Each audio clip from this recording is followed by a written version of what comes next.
So yeah, plan of action today. Sorry. Okay, whatever. It doesn't matter. Ignore it. It's fine. It's fine, Womble. It's fine. Plan of action today. I want to get my ground service equipment stuff for the J103. I can't remember what we called it. Let's load up Kerbal and then we'll find out. But anyway, let's go back over here. I want to go back over here. For the jetliner and stuff, we need to find 102. It's 102. We need to design and build some ground service equipment to get our Kerbals in and out of the craft itself. Also, what I would like to do maybe is figure out a way of refueling the craft. So when we get down to Duna,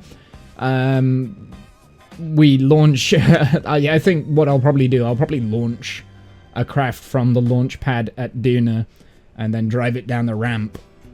And then refuel it that way. Eventually, I would like a refinery out there so that I never have to launch anything from Duna using these, but we don't have the technology to do that. At least I don't think we do.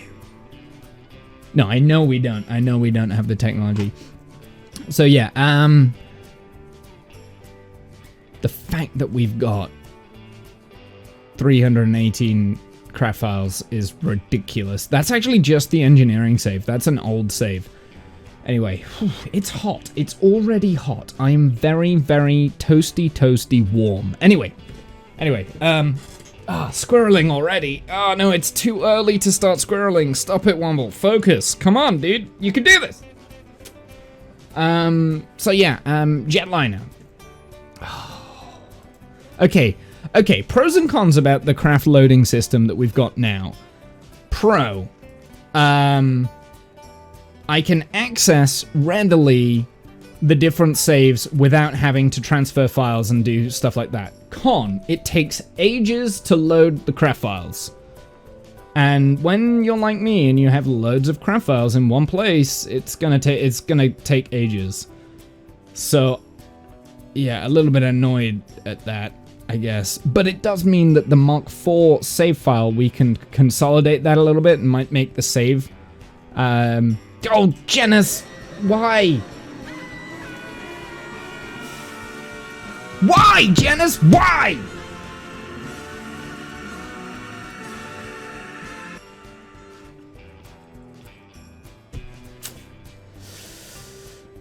Saint 16th month, because you love my face, obviously.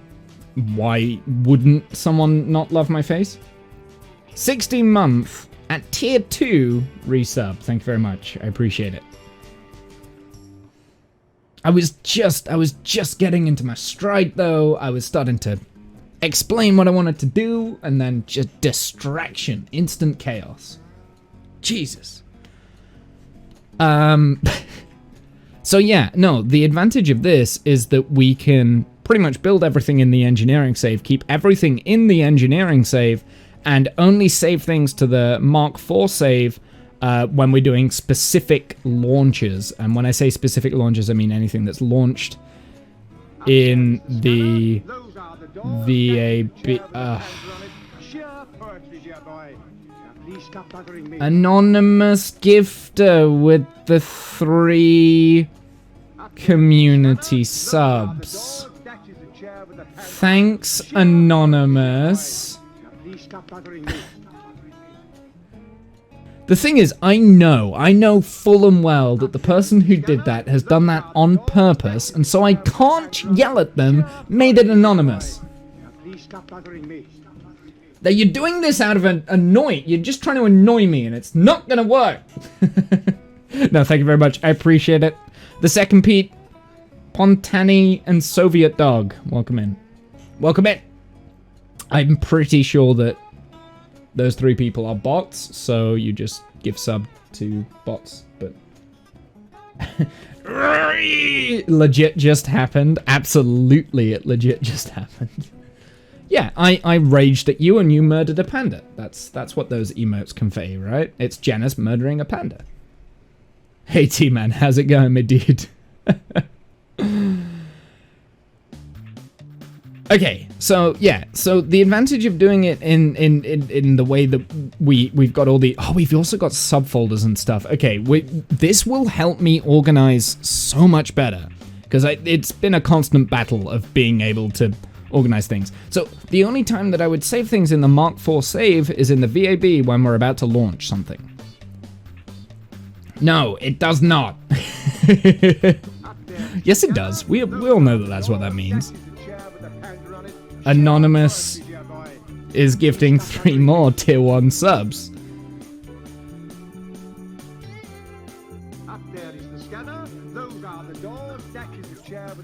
Thank you!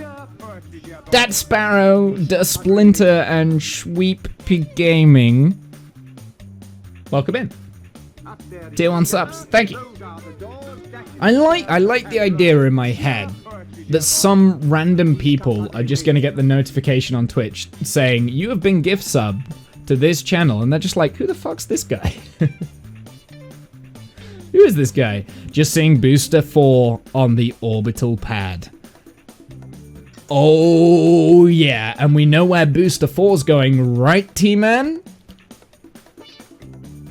Hopefully. Oh yeah!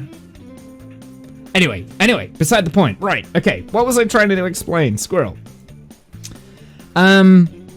So, the engineering save. I'll be able to put all of my craft files in the engineering save, so that means that any duplicates that we've got in the Mk4 save, at some point I'm going to have to go through and we'll delete. I might just wipe the Mk4 save just to make it so that when we've not got too many craft files in there, I'm definitely going to have to wipe the... I thought I deleted the engineering save, to be honest, but I think it's the Steam... Oh, for fuck's sake.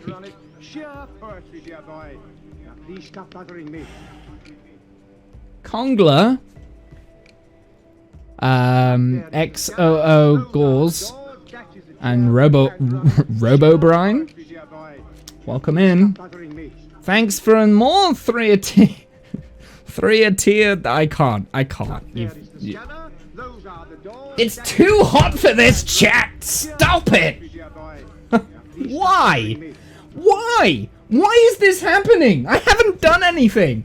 All I've done is bitch and moan for 15 minutes and look at craft files. I haven't done anything yet. Do this sort of thing after I've done something amazing, like landed on Eve or something like. Then if I've landed on Eve with an SSTO of a really unique design and engineered it in such a way, and it's like a massive 50-hour marathon, then you have my permission to do this. Any other time, stop it! Stop loving Womble!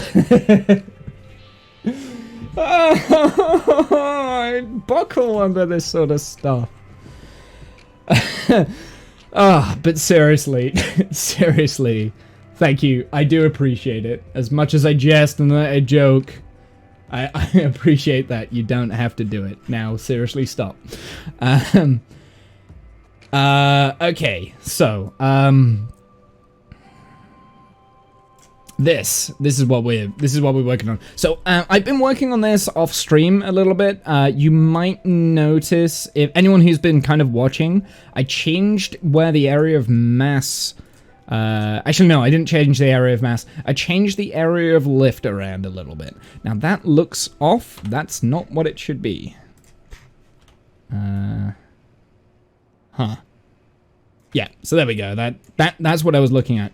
Now, I really wanted to get the area of lift slightly higher than the center of mass, so I've kind of really upturned the wings. Now, IRL, the wings would flex like that during flight, so it's a little bit difficult to be able to do this in Kerbal, because you can't quite simulate it. But as you lift up, the center of mass does shift really close to the area of lift. Shifts really close to the center of mass here. It's still slightly below, so I'm still a little bit worried that I'm gonna have issues where it's like rolling over, and I am still having issues. But yeah, pretty much that's where the center of mass and area of lift and stuff is going with this plane. So that's all sorted now. One of the things that I have changed and moved around is the location of this lander can. That's now is slightly higher. We've got 2 lander cans on either side. I've also flattened out the rear lifting surface back here. The reason why I flattened that out was because it was doing funky things to the center of lift, and I didn't need to like make this bit complicated up here. Really, if we think about it, when it comes to aircraft design, Lurking Janice, okay, thank you very much. Thanks for the resub. Appreciate it. But you did start something, and I'm not thankful for that. Boosters have the same thing underneath. Okay, hold on. Hold the phone. Let's have a look. Do you like that background, by the way? Oh yeah.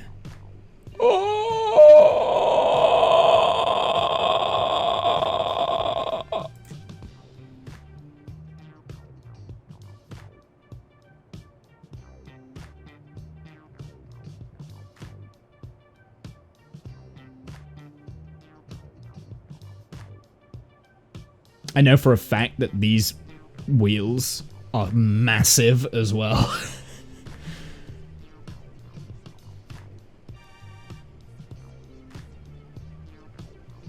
Wow. Anyway, that's beside the point. Hold on, let me see what this Twitter notification is.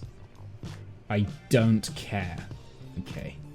Some random suggested tweet. I don't care about that. Anyway. You know, they're getting ready for something. Yeah, they're definitely getting ready for something. Anyway, I was thinking today we could start off the stream by just having a fly around in this, because I'm still really pleased with what it does. The range is perfect, because basically this job in mission mode, it'll be going out to the desert and it'll be coming back. That's pretty much what it's going to be doing. So let's launch the craft in the save real quick. We'll have a fly around, and then we're going to start designing the ground service equipment. So list of ground service equipment that I would like to build for this. Number 1, we need a lift to get the Kerbals out from these 2 hatches either side. So that will be the first thing. Something else we need to see if we can figure out is maybe figuring out a chocking system so the craft stops sliding.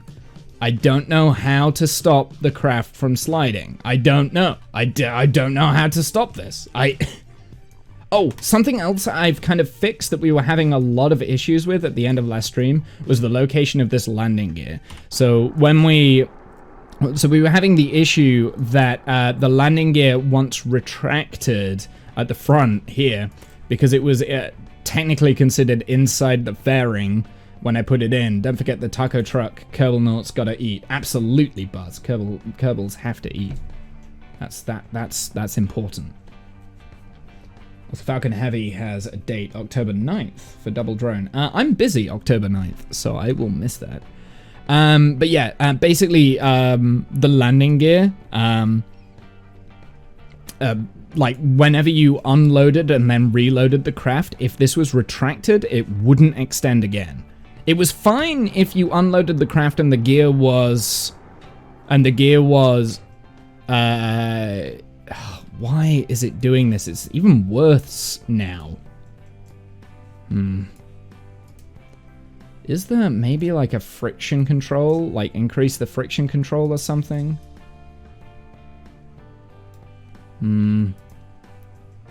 Spring strength. Maybe if we drop the spring strength right down, dampener strength. Doesn't make any difference. Brakes right up. Not gonna make any difference. I hate these.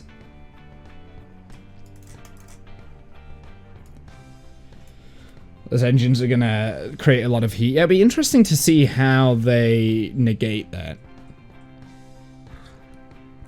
But yeah, basically, we need to figure out a way of stopping this. This is going to be one of our tasks today. Discount! How's it going, sir? Welcome in for the 12... God, everything is happening! I've only been streaming for 20 minutes! Calm down!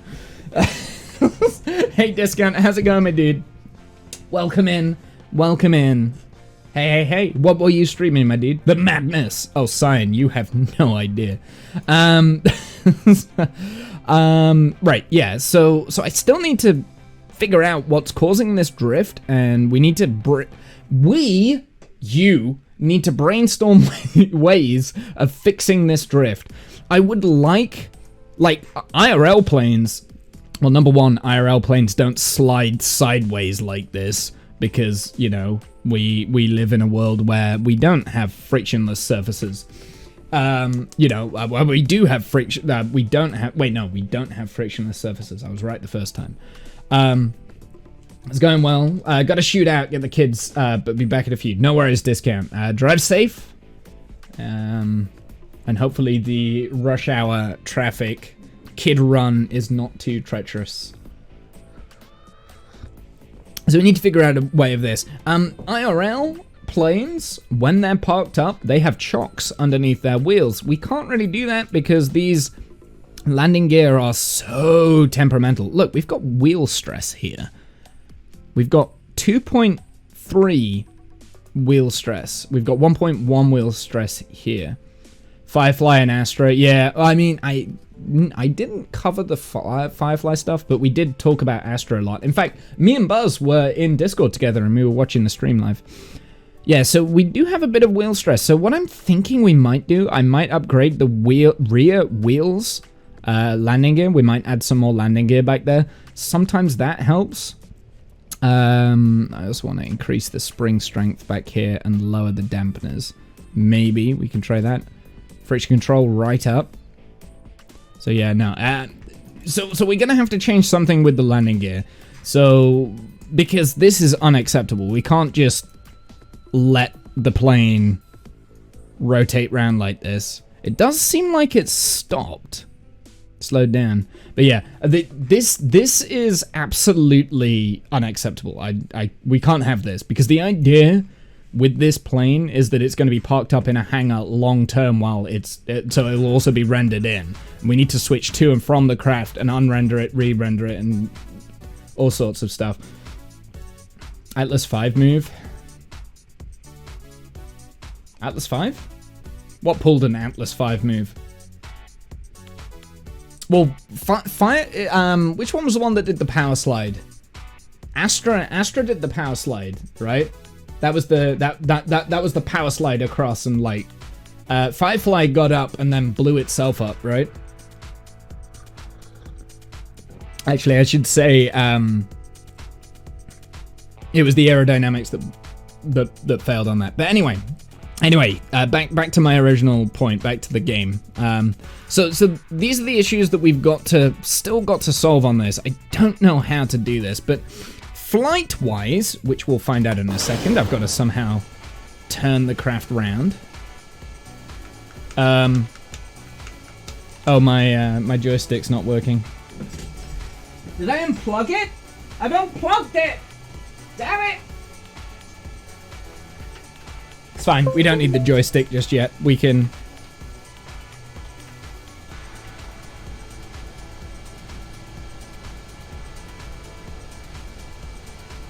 Astra pulled an Atlas 5, literally drifted off the pad like a badass. Well, Atlas 5, no, it was way worse than Atlas 5. No. Atlas 5 doesn't drift off the pad. Not really, it does a little bit. It depends what configuration Atlas 5 is in, right? If anything, Astra was more like the shuttle, because the shuttle drifted. That did like a... and then up. But, yeah, Astra wasn't... With one SRB it does, yeah. Also the 3 SRB configuration and the 5 SRB configuration it does as well. But the 2 and the 4, it's fine, it goes straight up. Because asymmetric rocket design is, you know, asymmetric. That's the same with the shuttle, right? If you've got 3 massive shuttle engines powering from a direction, they're not going directly down. You're going to get movement from the way that the the shuttle is, even though the gimbal engines work on the shuttle, yeah, the shuttle used to power slide off the pad. Anyway.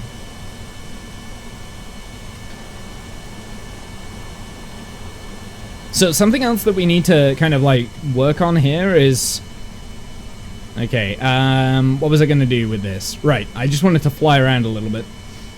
Did you see the Vulcan passed cryo testing? Yes, I did. I did. It was great. Okay, so we're still having roll issues as well. I would like to solve this. I might actually... Do you know what? I think I'm changing my mind what I want to work on today. I said I wanted to do ground surface equipment, but the craft still isn't right. We're still kind of like... It's still automatically, hands off the machine, it still automatically wants to bank. And I don't understand why it's doing this. Look. Hands off, it should just fly true, and it doesn't.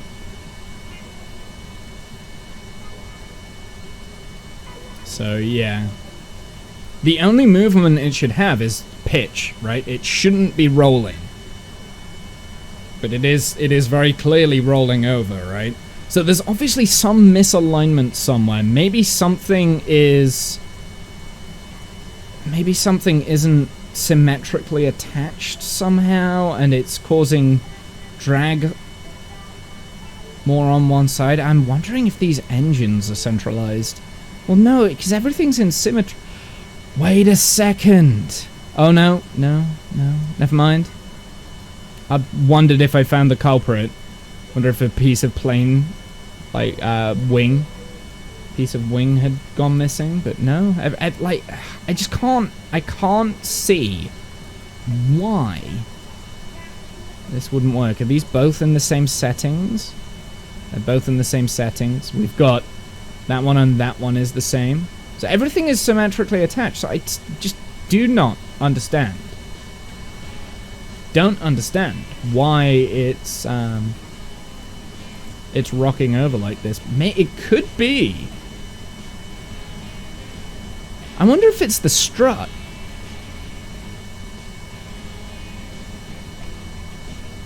I wonder if it's the strut. Hold on a second.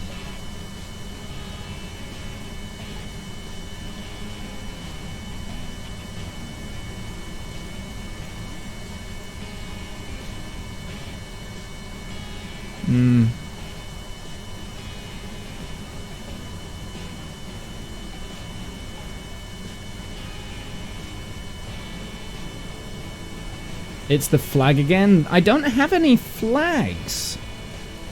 It's a good shout, Buzz, but I don't have any flags on this. And everything else is covered in fairing, so it's not going to be anything inside the fairing.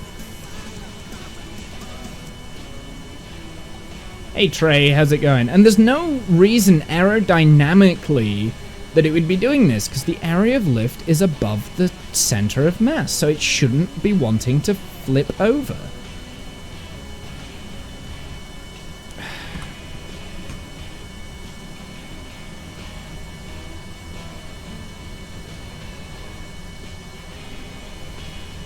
Ready to see someone still playing Kerbal? Is there no one else playing Kerbal right now? On Twitch?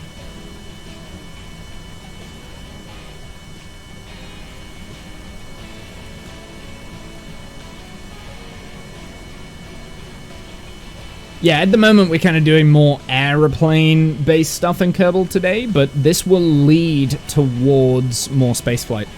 I play Kerbal in such a way that I like to go hyper-realism. But yeah, no, Kerbal is a game that I'm always going to end up coming back to. I have taken a little bit of time away from Kerbal recently. Oh, I can't use my thumb control on my joystick. Yeah, I don't understand what is causing like this slight roll. They focus a lot on planetary discovery rather than making and designing aircraft, I see. Okay, well, yeah, I mean, the aircraft that I'm doing right now, we designed last week, and basically, I'm trying to design it so, aerodynamically speaking, it can fly with only a little bit of trim, right? Like, pitch trim is fine because the center of mass is ahead of the area of lift, so you're going to need the trim to level out the plane so it flies true. But I'm having this weird issue where it likes to roll randomly to the left. And the only thing that I can think that would cause this random roll is if the center of mass is unbalanced. So I'm trying to look around the craft here to see if I can find anything that accidentally got attached either twice on one side or without symmetry. But I can't see anything. 'Cause everything else is fairing.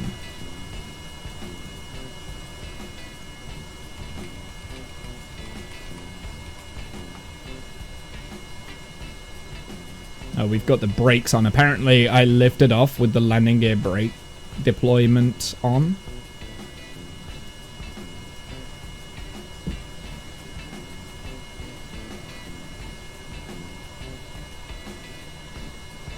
Looks like, look in the action groups of the VAB spaceplane. The action groups? We can look in the action groups here. We go to action groups. What do you want to look for action groups? For translating controls? Roll controls, pitch, your main throttle, wheel steer. Yeah, there's nothing on the action groups here.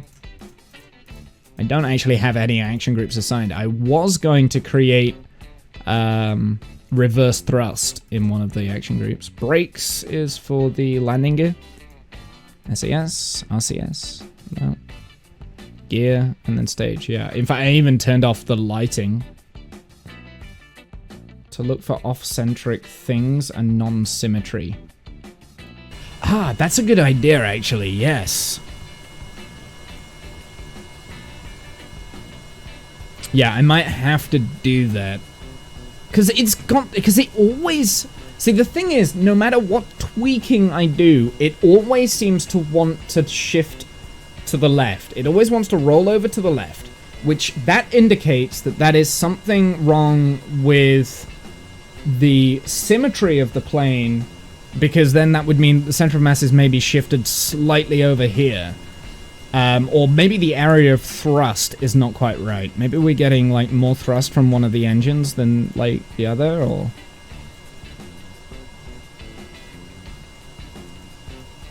Maybe it's the joystick. The joystick isn't attached right now. The joystick is not enabled. I'm on keyboard. But the thing with the joystick is if we look down to that side down there, I can very clearly see that there is the only input coming in is pitch, and that is because of the trim is enabled.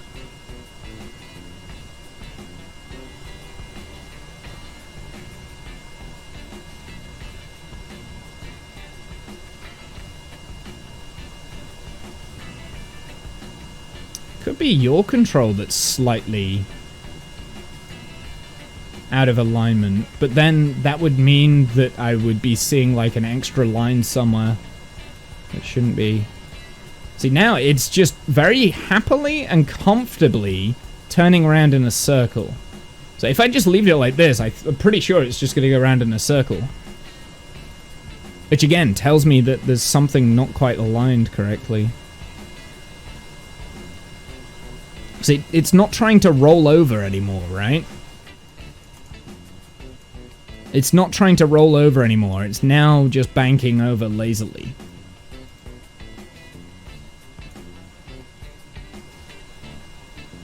Any loose cargo or fuel on board?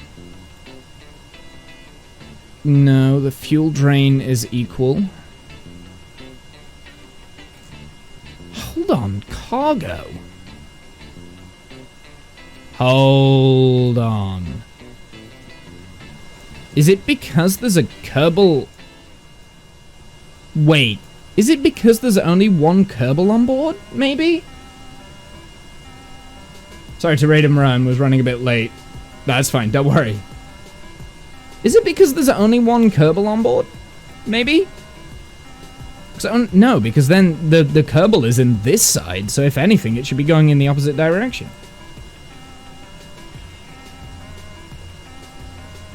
Well, the Kerbals now have mass, right?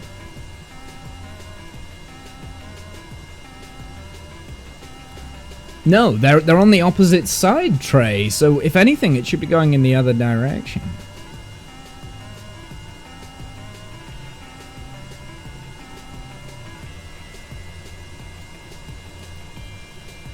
And if anything, there's more cargo in that side of the plane here, this side. So the center of mass, if anything, should be shifted over in this side, and it should be going in the other direction.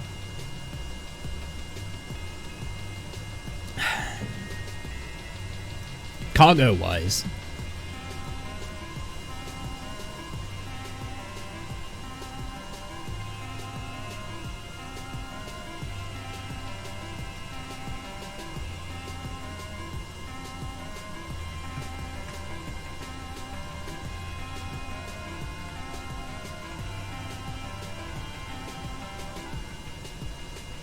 As for the wheels moving, you could use small grip pads that robotically drop through the side wheels and be kind of hidden when not in use. That's a good idea. I like that concept.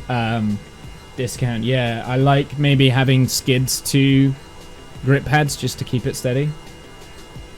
Kerbal ate too many snacks. Yeah, but the Kerbal is in the right-hand side of the plane. That doesn't explain why the craft would be rolling lazily to the left if the Kerbal's in the right. Because think about it, if you've got more mass on one side of the plane and you've got unequal thrust, it's gonna go towards where the mass is. Oh, yeah, it made sense in my head.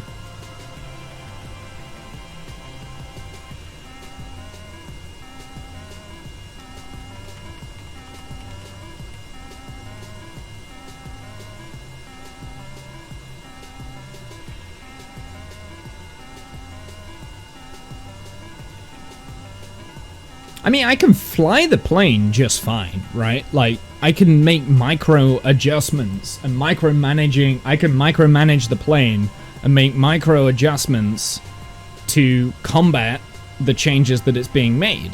But I would rather it kind of fly itself. A well-engineered design for an aircraft would be to make it so that it can fly by itself without really having to touch the throttle. Well, not the throttle, I mean your inputs.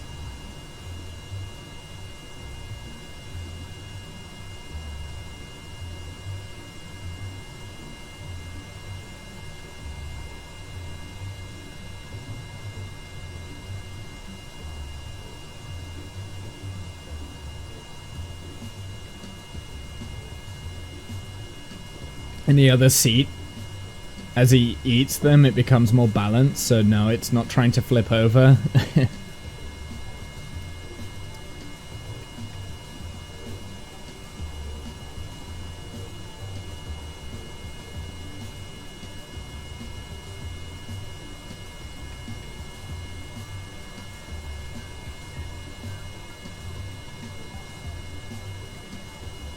Because if it was aerodynamically imbalanced... Okay, so this is what's going through my head right now. It's got to be a center of mass issue. Because... a center of mass direction of thrust issue. Because if it was aerodynamically imbalanced, we would be having the issue that it would want to be going in either direction. It wouldn't be... so... biased towards the left-hand side, right? It would be unbalanced, but 5 out of 10 times it would want to go to the right, and then the other half it would go to the left, right? So I'm having trouble, like, to try and figure out where this center of mass issue is. So let's fly it back. We'll land it back on the runway, and then we'll get it into the spaceplane hangar, and we'll adjust it.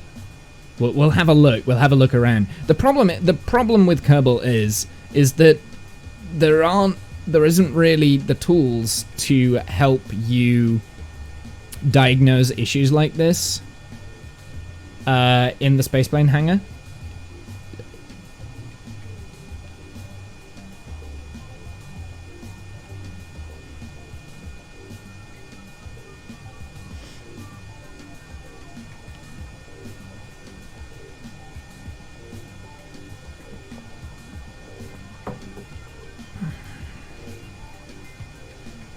So I can't perfectly line up the center of mass and the area of lift so that they are absolutely bang on. Like, I can't seem to do that.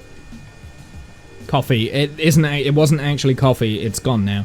It was cranberry tea. I try not to have a caffeinated drink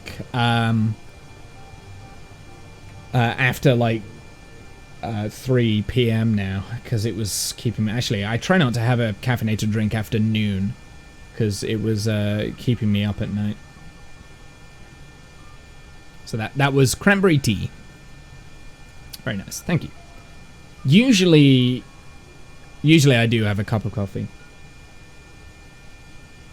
Actually, no, that's a lie. I just told you a lie. I said I don't have it after noon. If I start the stream at like 1 p.m, I'll have a coffee at the beginning of the stream. But yeah, it was a little bit too late.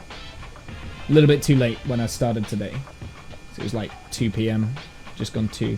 So I didn't want to start caffeine now because otherwise I'm going to struggle to sleep tonight. I've actually been really good. I've only had 1 cup of coffee all day. Although, something that's annoying, my coffee's run out, so I've got no coffee. Here's me 5 in. Yeah, I was like that for a very long time. I still can be like that.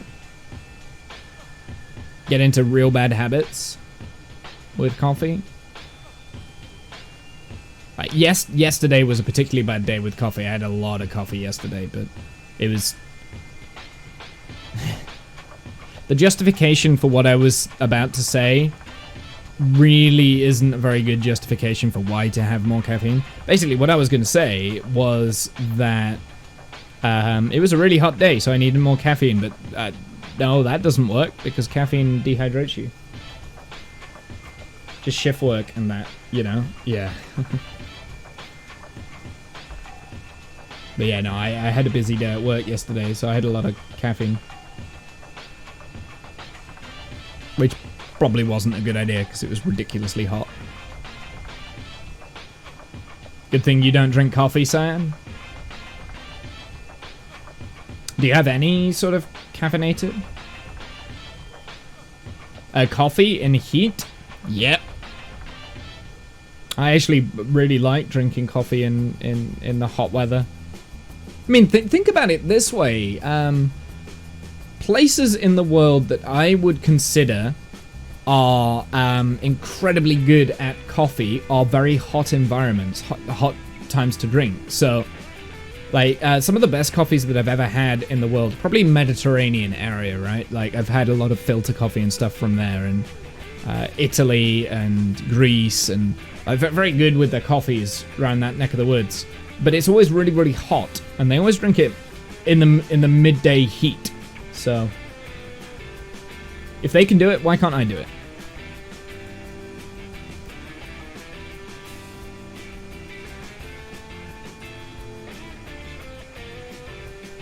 Yeah, so I'm making micro adjustments right now to the roll program. A connoisseur, I see. I'm not a connoisseur. I just like... I'm an addict when it comes to caffeine. Although technically, according to the definition of addiction, you can't be addicted to caffeine, but I disagree with that definition. No lasting addiction. It's not an addiction that has lasting effects.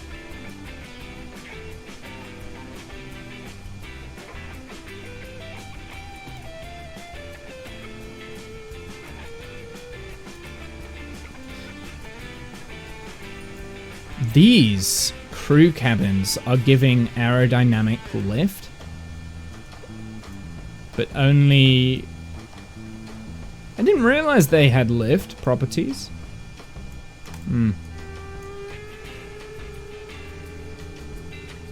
Maybe we could have a look at that. Maybe we can twist them around a little bit. Coffee is habit forming. Yeah, but so when we talk about addiction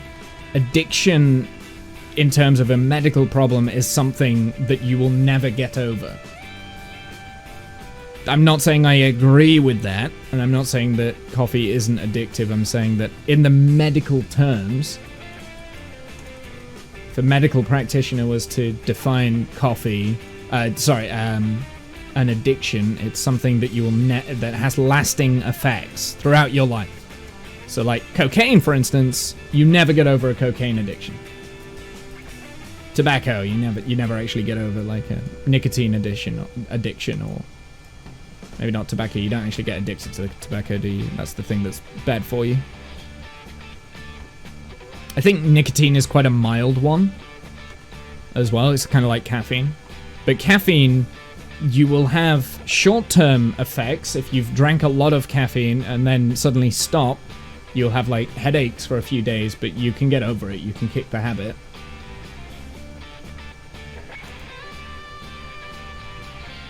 Stop nicotine thousands of times.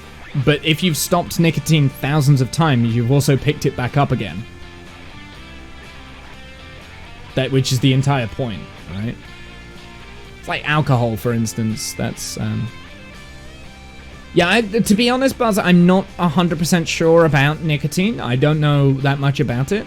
I'll be honest, I don't know that much about it. I know it's not as dangerous as, say, heroin or any opiate. Obviously. I think we can all agree with that.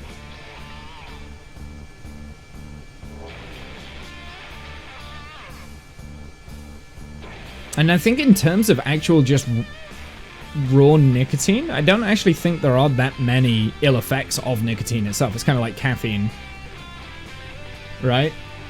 I don't actually know, though. I haven't looked into nicotine because I've never had that addiction. I've never smoked, so I've never looked into it. Whereas, like, caffeine I have looked into because it's something that I have a lot of. Losing a lot of altitude here. Cannot deployed while stowed. Well, isn't that wonderful?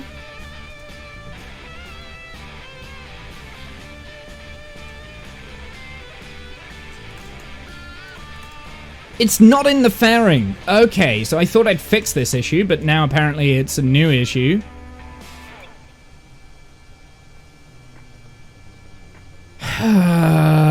This plane, man, like...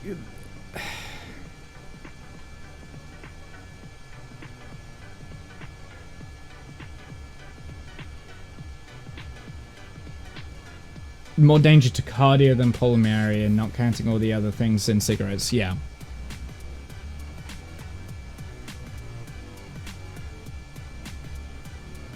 Alright, now I really wish I had a joystick. All fun and games. I moved this so this was out of the fairing. Before it was inside the fairing, and now it's outside of the fairing, and now we're having issues with it. I don't... And didn't we practice this before we went into the flight? We practiced... I don't know, man. I don't know, dude. Like... Also, inverted. Okay, that's an issue we've got to come around with. I'm way too high in altitude. The landing gear not being deployed has really thrown me. I don't care. I don't care. It's a stupid game.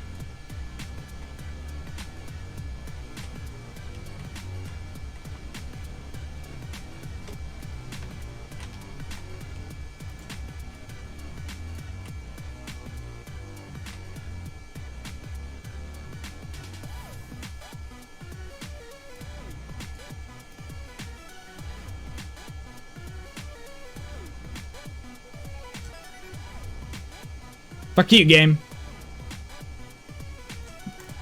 Stupid fucking game. Okay.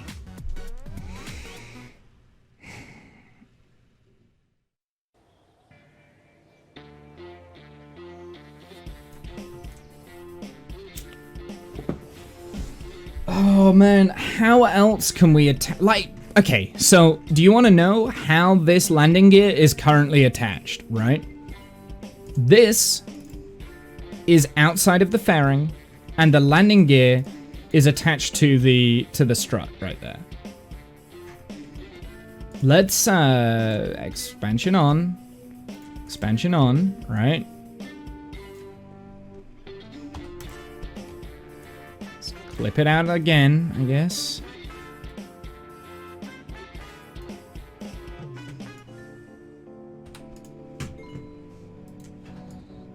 But then it looks like that during flight. This is...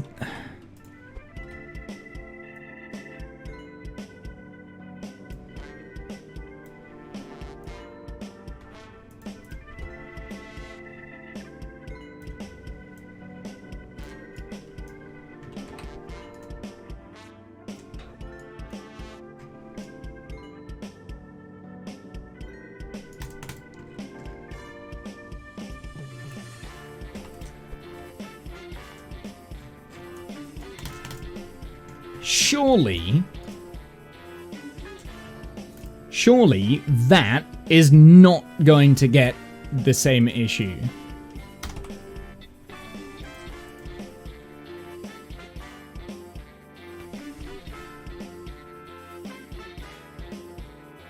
I think I need to... I don't know. I kind of want to scrap the idea of having a fairing on there, like how I... Right, okay, so it does deploy, look. It definitely deploys. We're aware it deploys. And it retracts, right? Nice and simple. Retracts and deploys. Not an issue.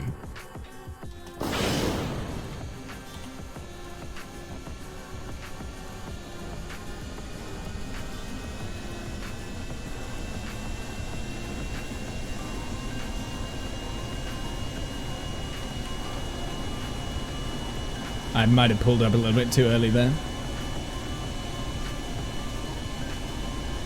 I'm not doing another, like, 20-minute flight, but... I mean, now it just looks ridiculous, but... What else am I supposed to do? I'm serious, what else am I supposed to do? Robotic arm thing for a scientific process. I hate this, like, why is this a thing? Like, why is it a thing? Can we extend that now? Yeah, so we can extend it.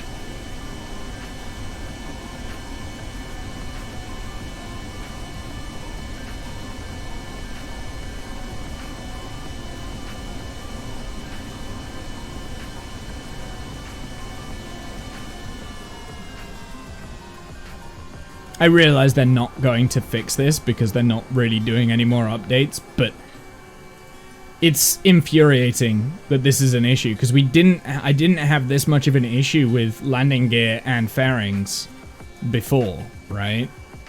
So this is a fairly recent problem. I think it must be. Not to this extent. We've always had issues with landing gear, but I feel like the landing gear is definitely...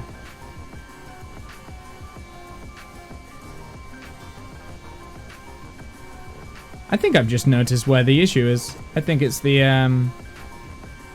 control surfaces that are wrong.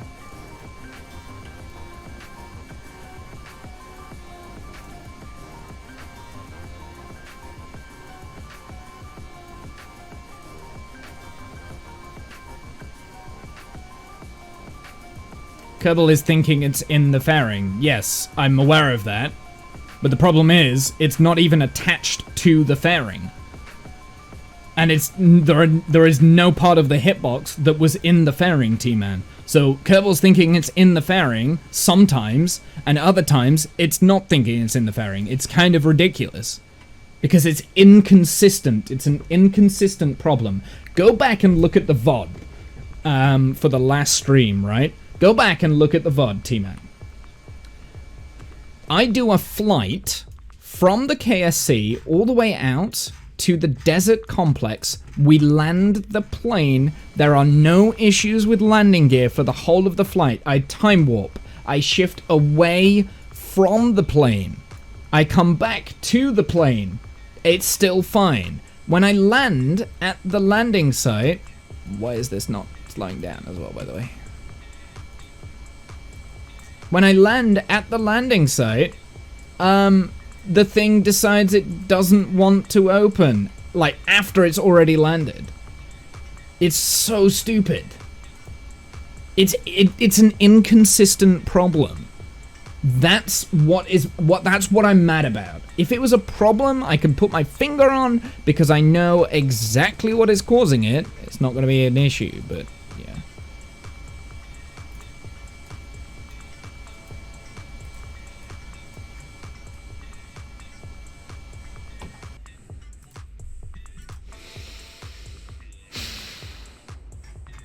So look, let's go back through my previous iterations and we'll kind of see, because some of these previous iterations worked and others didn't. So this was my first design. This worked, right? This worked. That issue there. In fact, I've got this exact layout of that. I will show you. I'll prove that works, because I've still got a copy of that vehicle. This is the revision 2 version, right? So let's fly this. This reminds me of 707. It's a much earlier design. This also works, right? This, look at this, aim camera. Look how into the fairing this is. It's like half of it is inside the fairing, the other half is out of the fairing. Let's close the landing gear and extend the landing gear. So it works, right? So this version works, and then all of a sudden, randomly, it won't work. And there's no explanation for it. This is a really old design of the plane. This was like the first flight that we did. So this was the first flight, actually. I still have issue with sliding here, but it's actually not as bad. So you don't have an issue, as much of an issue with sliding there in the first version. So maybe we need to get rid of the camber that I've got on the rear wheels. Yeah, I think I will. I think I'll get rid of the camber. Let's... This version, right? This is revision 3. Watch this, T-Man. Look what I did with this. With this version.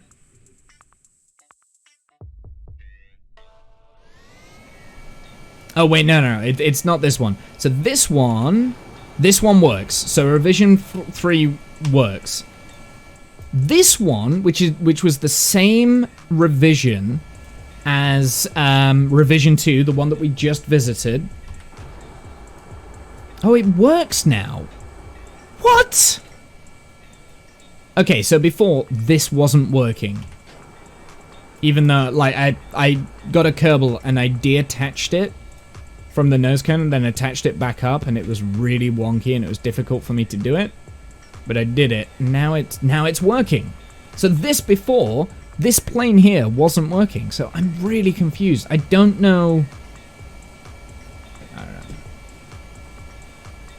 The first iteration roll involuntary. Yeah, they all do. All the iterations do. I haven't been able to find what the roll issue is yet. I don't know, but I've left these craft files out for the time being, so that we can play around with it. And I've got like 3 different versions of the craft. So I don't know. So it doesn't make sense to me that the version that we had, where the landing gear was even further outside of the fairing than all of the ones that we've just visited, didn't have the landing gear deploy. It doesn't make sense to me. I don't understand why. And it was at the beginning of the flight, so...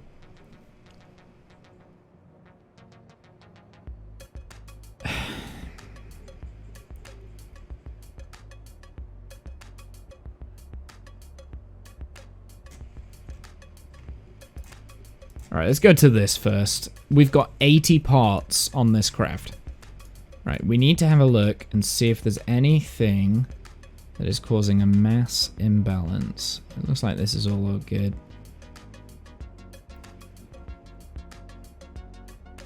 It could be the this in the center, but that's our core piece. Definitely be here again soon. Thank you very much, man. Thanks for stopping by. I appreciate it. You makes my day when people come in and start talking about Kerbal and try and help me with my issues. Aha, did you see that slight move? That might have been the issue. We might have fixed it.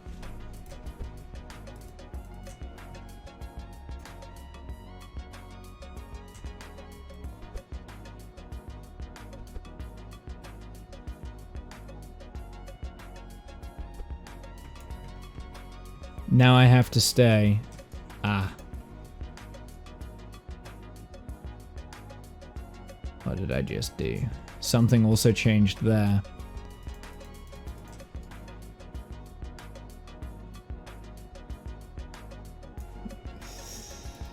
So I might... did we fix it?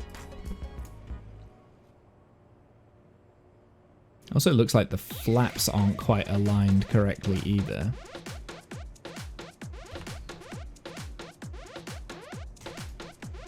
Yeah, flaps aren't aligned with the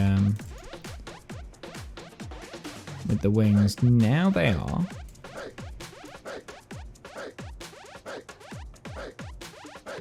The Avalons are not, though, are they? Look at that. So we've got a few things that haven't been aligned correctly. Ah, but... Right, let's get rid of those Avalons. I think the best way to do this is to... Alright, we're on revision 5, so... 1, 2...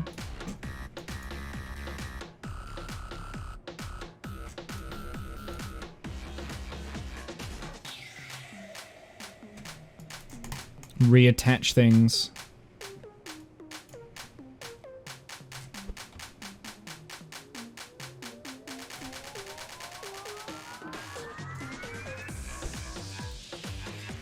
Just recreated the nose cone with the landing gear. It works with my game. I get nothing. Okay. Well, my nose cone might be a little bit more complicated than yours, but...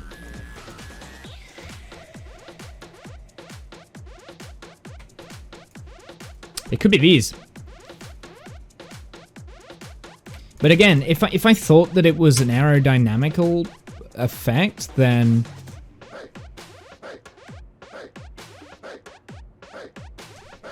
Surely... I don't know.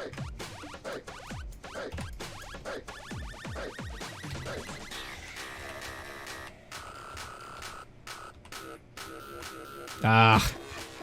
I'm rubbish with this. There we go.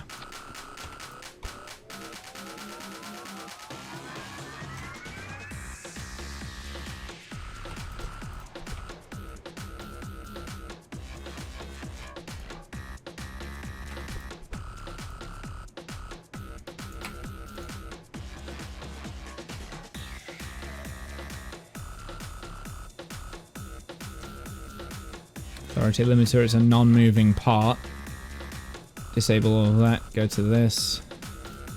Actually, you know what? Let's just start with 5 flaps, because then when we...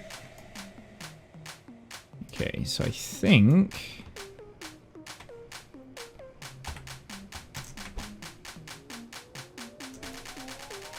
Yeah, that looks better now. Okay.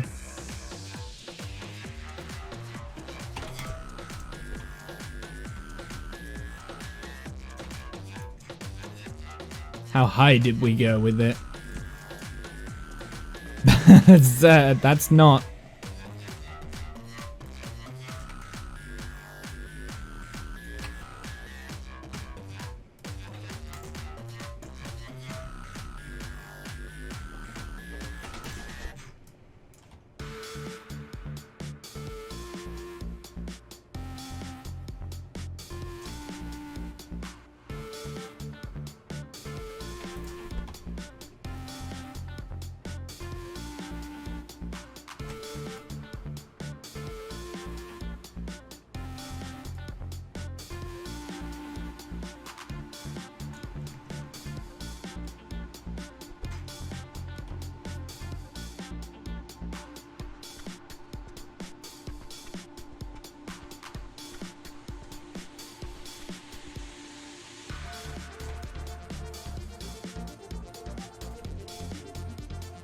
Of course, it didn't. Oh, I didn't do symmetry. I hate myself. Okay.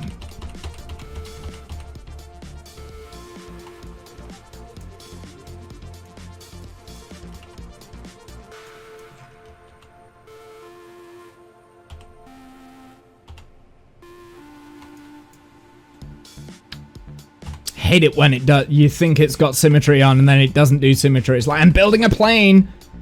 Game, why would I not want symmetry?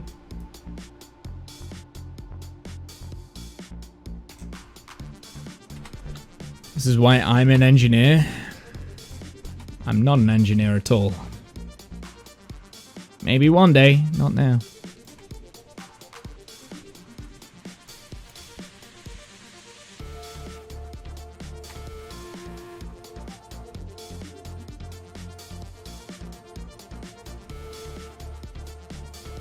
Happens to the best of us. Dude, I've made that mistake so many times. It's not even funny at this point. Why is this not looking right?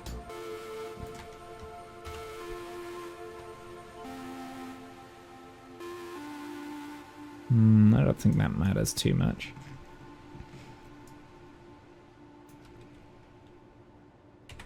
I mean, let's not forget though, T-Man, this is absolutely a video game.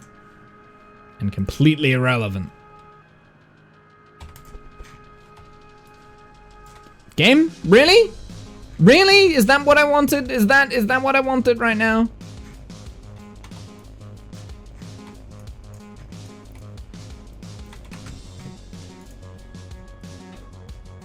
Right, this is revision 5, so... They need to fix these area of lift and center of mass things breaking as well. I've noticed that quite a lot recently. Right, let's bring... let's rotate this round, and then this will bring the area of lift forward. Now the area of lift is really low down, so we want to just... 1, 2...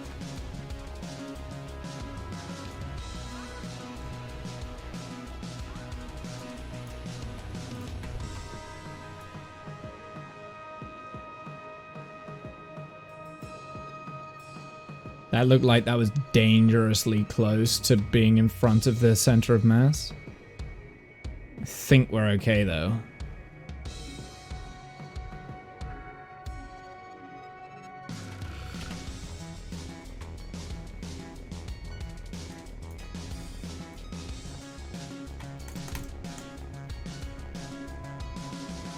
I think we're good.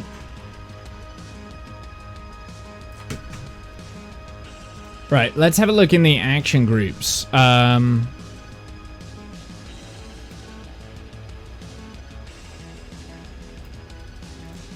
never seen this thing before. Buzz, where are you at, Buzz? You were telling me to look at something that I'm not quite sure how to do. Speaking of things happening, there's a Russian EVA happening. Nice. Unless your aircraft in a Pull and Astra or a Firefly.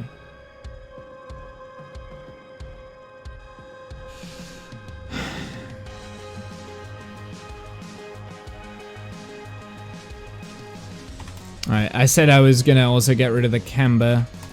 So I have a feeling that might also be why we've got high wheel stress.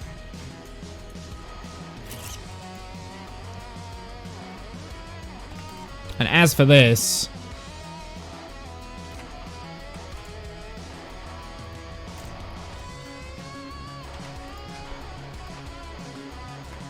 See, that should be fine, right? That should work.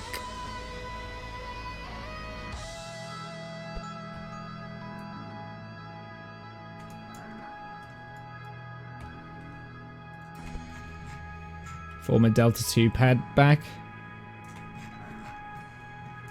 Yes.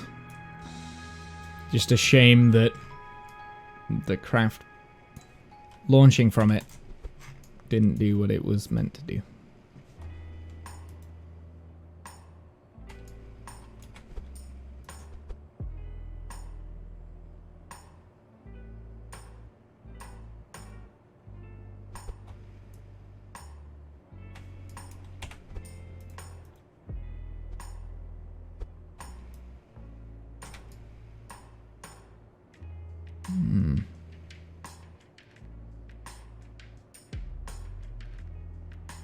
No, it's the same. Yeah, Buzz was telling me to check something in the spaceplane hangar about seeing where the center of mass and stuff is, but is the center of mass aligned in the center?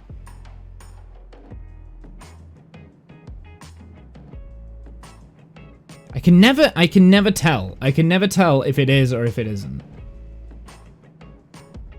I do not, Trey. I like to show the concepts of my builds, so that people can build their own stuff. I'm also very protective of my craft files, because it's kind of like, that's my thing, you know? Not like other people flying my stuff. I don't know, it's weird. Because every so often, it might be that someone is able to fly something better than me. Like, better than I could do it, and that would make me feel like, that would make me feel bad.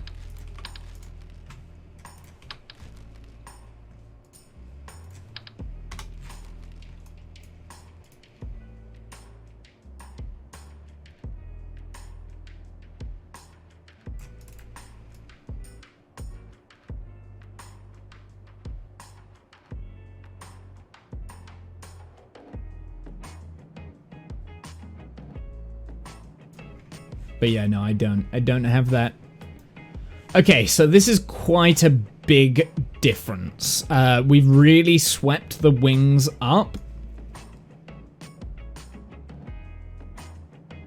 Also feels like I've kind of swept them forwards as well. I'm not sure I really wanted that.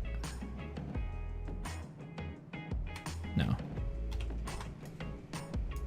Yeah, here, C-102. This is the plane we designed it around. This thing. This plane. This is what we designed this Kerbal craft around. In case anyone was wondering what we designed the craft around, it was around this. 1950s aircraft. One of the first passenger jet planes in the world. C-102. I really think that this is a pretty plane, so that's what we designed it around, one of these. The Avro Canada jetliner.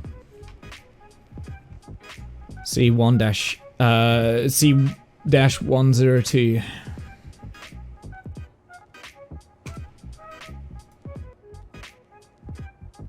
And all I did, I just modeled the chassis around the same thing. I looked at like blueprints like this, and we kind of like to figure out where the engines and things were.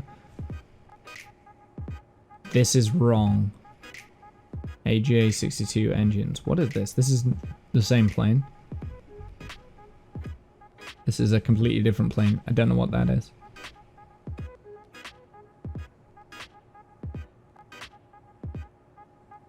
Huh, weird.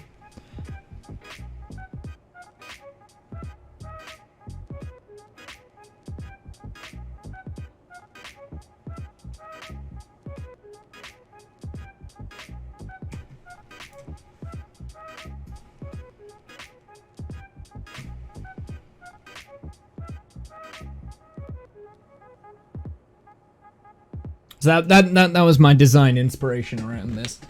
It's still the nicest looking plane I've ever designed. It's probably the best plane I've ever designed, but it's still not quite 100%. Still not 100%. Oh, my joystick's not working.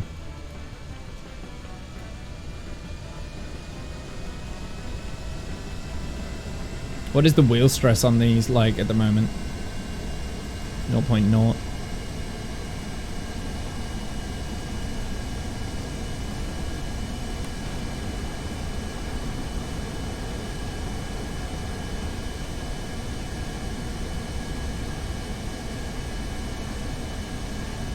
It's pitching up of its own accord right now.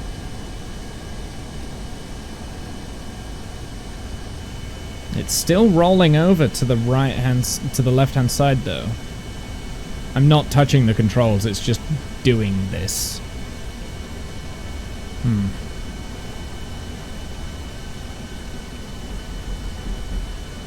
Hang on a sec, someone's at the door.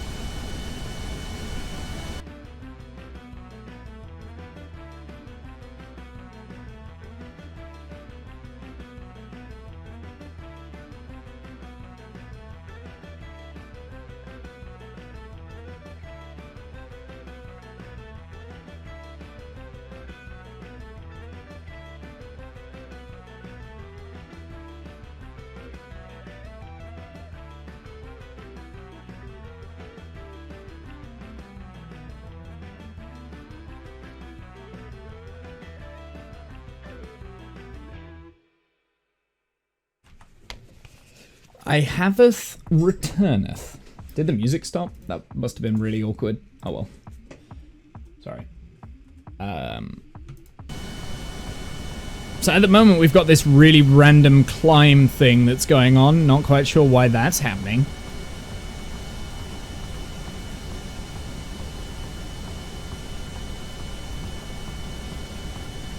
It really wants to pitch up.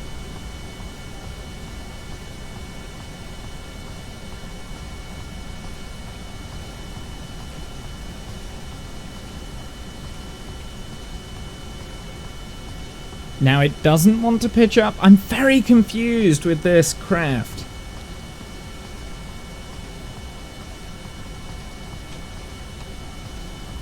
No, it's still, do you see that? It's still rolling to the left.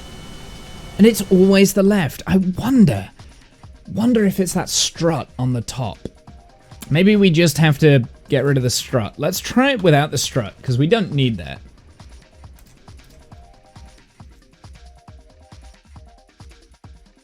I wonder if it was that strut, actually.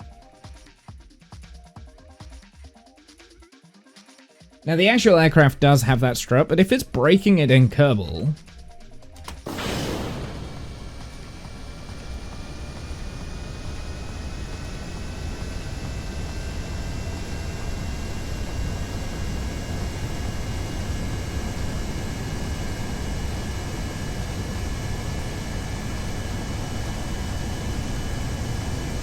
lifting off on its own, so that's cool.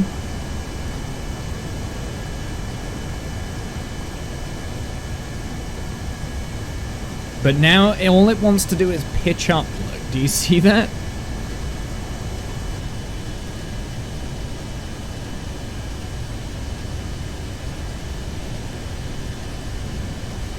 I am so confused.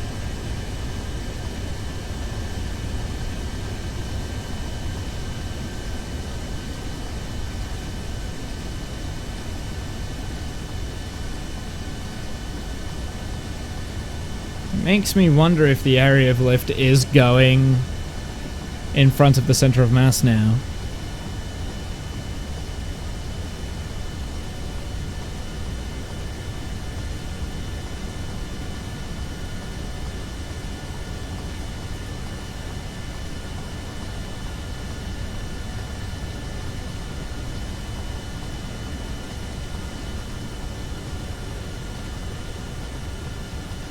Do you know what? I think I'm going to reattach these engines.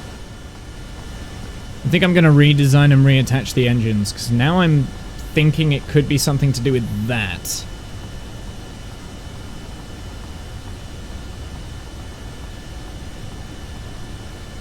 Because if you look at these are rotated differently to those. But then it's in symmetry mode, so it should cancel each other out.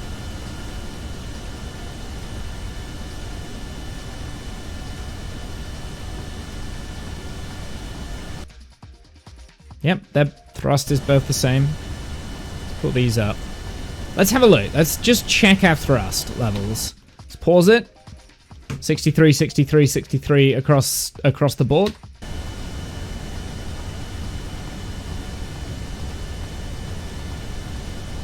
Let's pause it. Yep, 62.9 across the board, kilonewtons.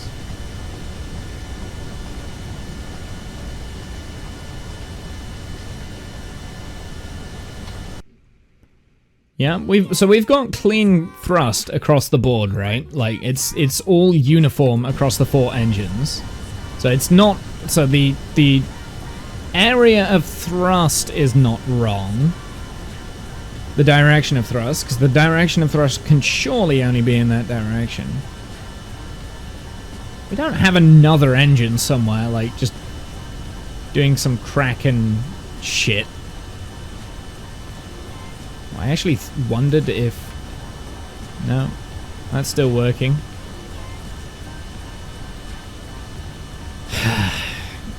I don't know, chat. I really don't. I'm very...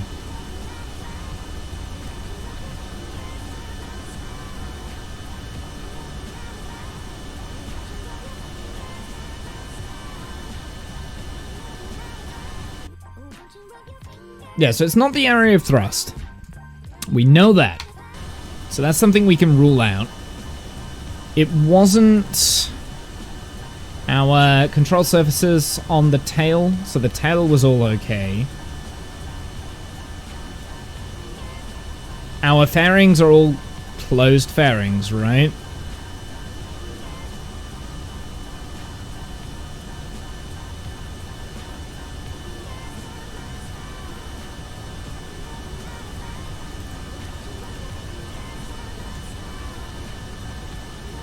Not these, is it? Are they being weird?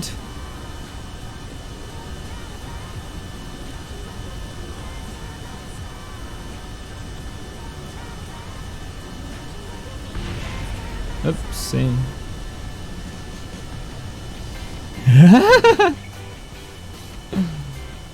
When is a plane not a plane?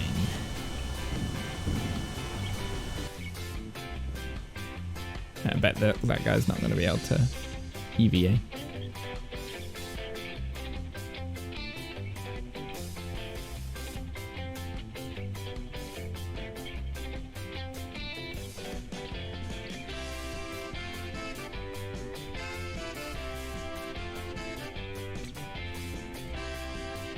Ah, damn it. I didn't mean to do that one. No crew on part.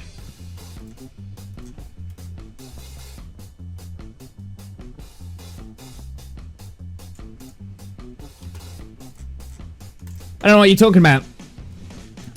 Don't know what you're talking about. Such a clutch.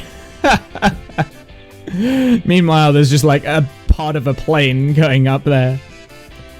That spiraled out of control quickly. Yeah, I wanted to see if we could like break it to the point where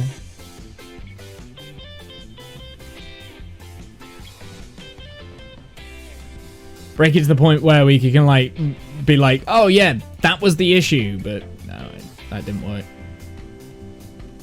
I could hear the jet engines getting closer.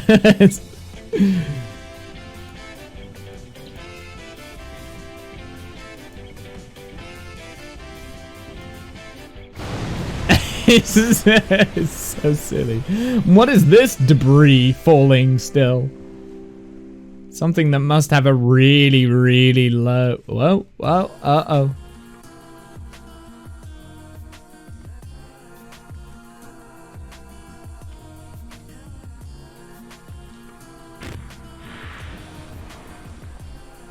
How far away are we? 49 meters.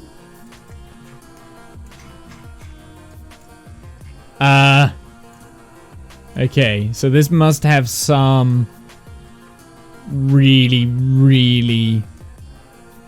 Oh, it's just wing parts, that's why. It's the tail.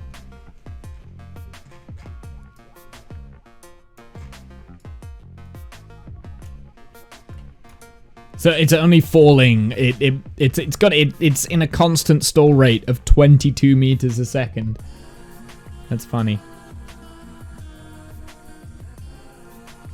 We don't have ripped Kerbals here, okay? I'm just saying, we don't kill Kerbals.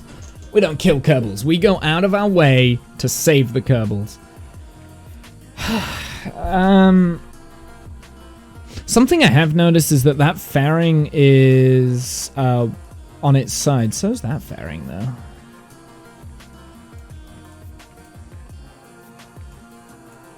I really don't want to have to redo these fairings. They're all on the side. I don't see how that would cause any issues. Tell you what we could do. This would change the area of lift ever so slightly. I think.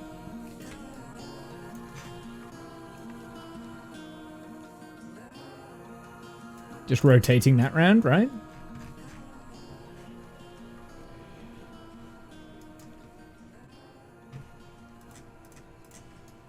Okay, so I think the area of lift's a little bit too high right now.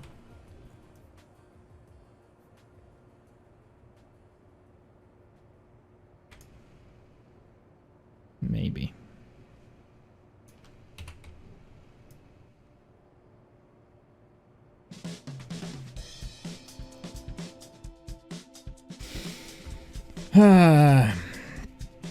This is making me hungry.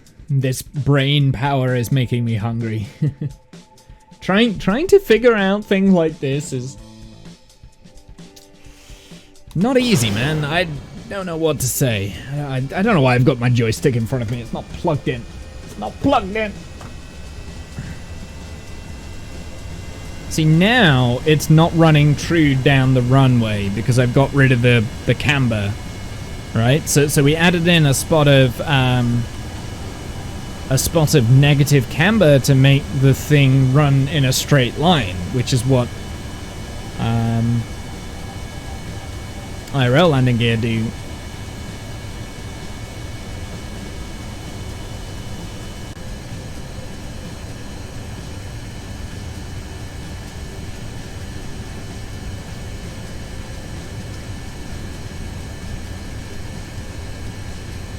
You can adopt a Kerbal to stop them being used in inhumane experiments. Please act now. Call some 420. The future of humane space travel. We should say Kermane, right? So let's not bring Kerbals down to our level. I'm sorry. Right?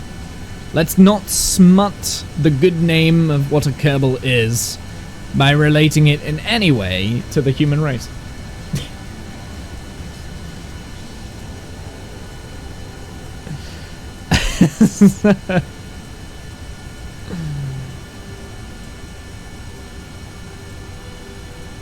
Right, let's level out.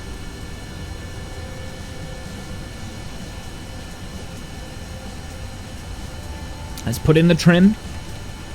Let's throttle back.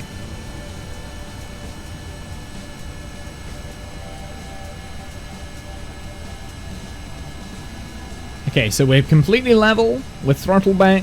We've got in a little bit of trim, okay? Now, ideally, we'd be doing this at a higher altitude, but I'm going to start now.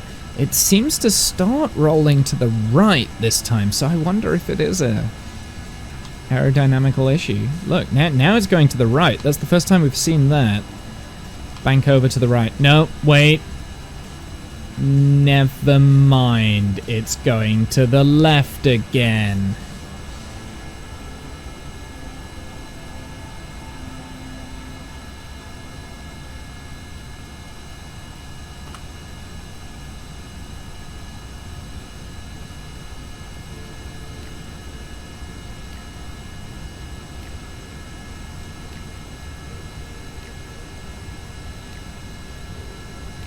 Does anyone know what causes this? Seriously, I don't know enough about Kerbal to know what is causing this. Has anyone else ever had any issues like this?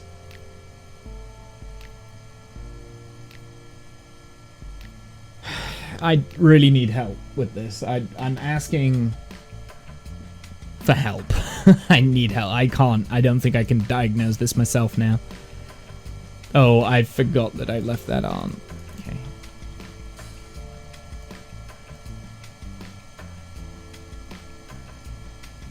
No more game patches.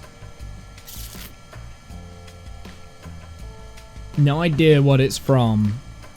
So is it a Kerbal thing or is it a physics thing? Like, I'm trying to aerodynamically explain what is causing this, right? So originally I thought that it was the side effects of having your aerodynamical lift below your center of mass.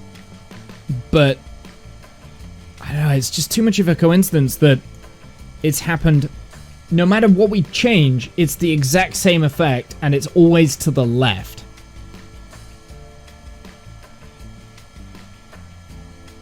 Yeah, no, discount. So yours is going to the left as well then, right?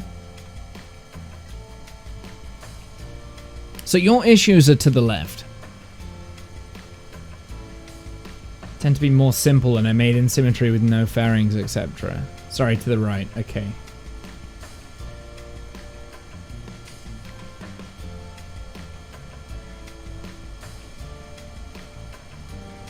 I mean, there is a way that we could figure out whether it's something game-wide, an issue that is game-wide. Like, we could just build a really simple plane and see how that flies. This time, though, it took a while before the banking started, right? No, that's always been the case. So I guess it could be to do with, like, how much fuel, like, as we drain the fuel, the center of mass might shift back slightly, so it could be that, but...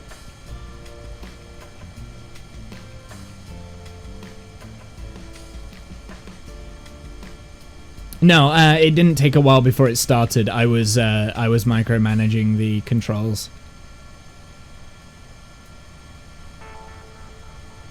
Both fuel tanks equally at the same time. All 4 fuel tanks are drained at the same time.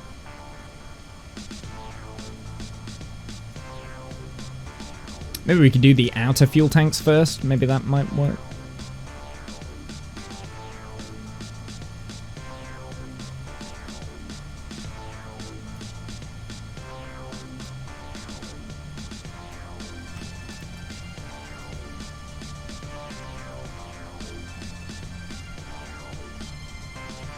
Why?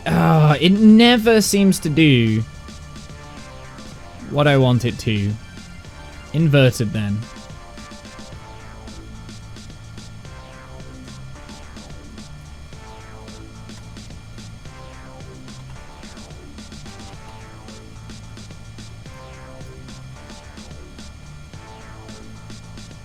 Drain the inner tanks first, then the outer ones? Is that what you reckon?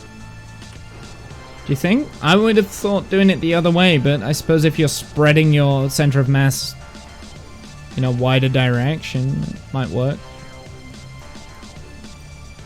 Maybe. We could try it. We could try it.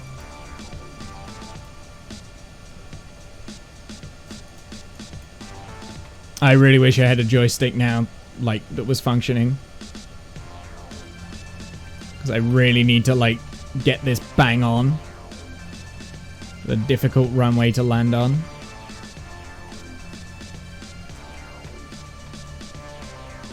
Especially the fact that I've just killed off all of my airspeed. So let's turn off the flaps.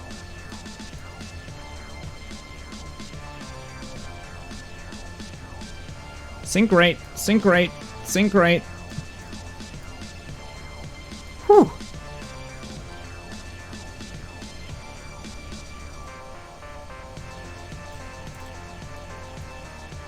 It's too much brake thrust there, I think. We need heavy brakes. The F-104 and a few other wings have fuel tanks directly on each wingtip. They use their internal fuel tanks first. After that, they jettison the wingtip tanks.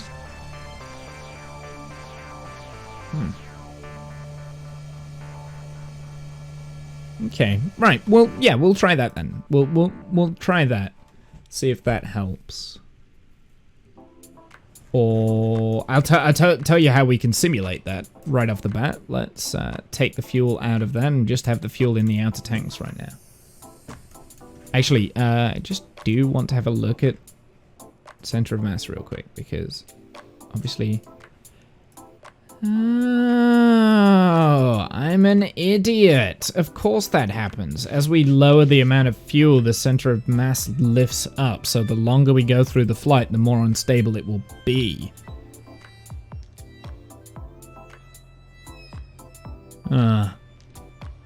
It's just a game theory.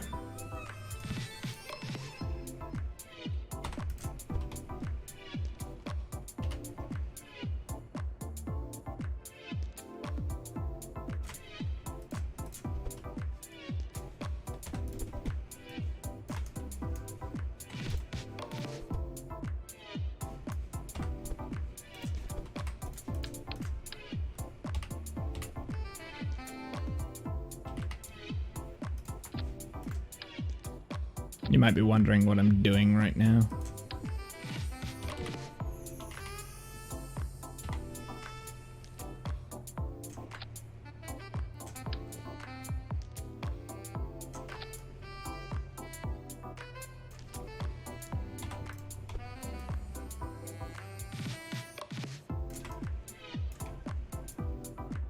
I'm readjusting the engines around a little bit just to see if that was the issue, because they were not. The textures weren't aligned with each other. They're still not aligned with each other.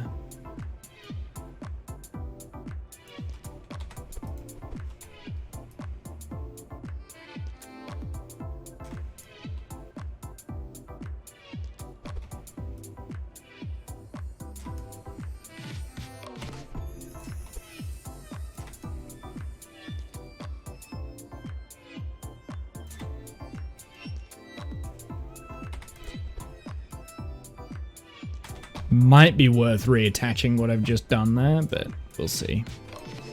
Might be worth, like, just doing a full rebuild, I guess.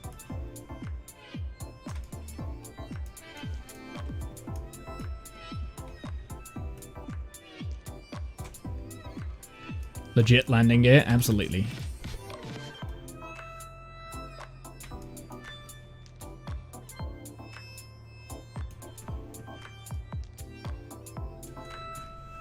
I'm actually going to move this forward a fraction.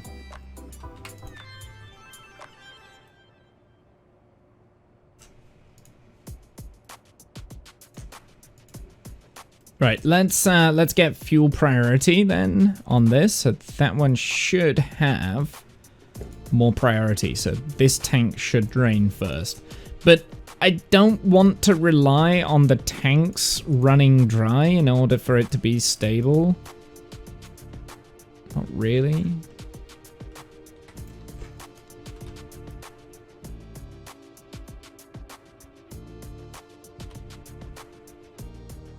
Uh-oh, what was that? What was that? I saw it. Huh, that sneaky area of lift.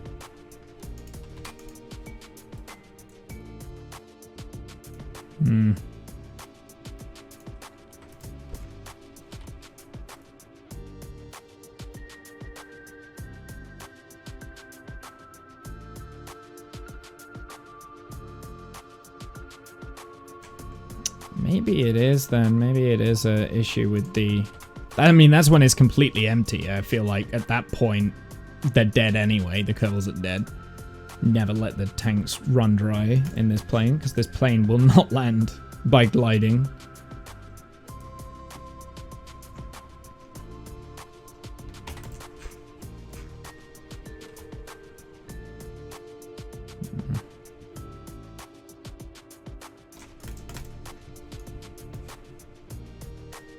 Alright, we'll try the new thing. Try again. It might be worth restarting Kerbal, but I don't know. Yeah, will the debug menu get a bit more info? I don't know. We could have a look. Database, aerodynamics, physics, aero GUI data. Let's have a look.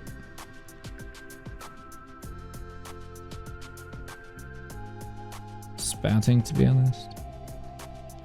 I'm not sure what climb rate. I suppose there's that.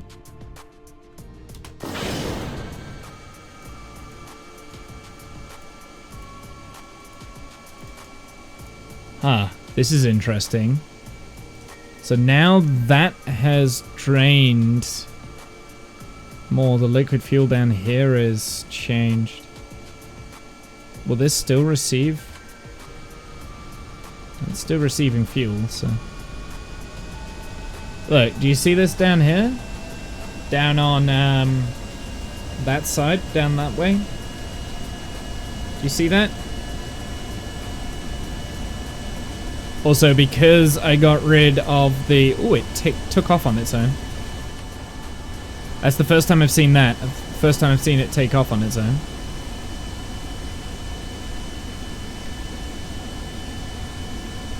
Yeah, you see, now we've got this, like, over amount of pitch.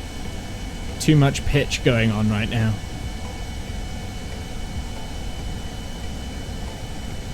I'm not doing anything here, but it's also having issues with the roll. Do you know what I'm gonna do? I'm making the plane worse. That's always my biggest fear when I start tweaking things. Like, I have a plane that works and then I start tweaking it and it makes it worse. Always afraid of that. That's why we make revisions. I'm gonna get rid of revision 5 because all of the changes that we've done today have been... Why am I missing a part? All the changes I've done today haven't helped. So we're getting rid of revision 5. We're gonna go back to revision 4 because this was a version that was working.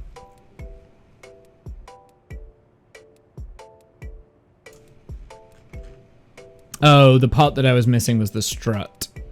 Well, we can keep that, we can add that back in, because getting rid of the strut didn't solve the issue anyway. I've still got this annoying thing where the tanks are not the correct way around. Maybe we just rotate those tanks.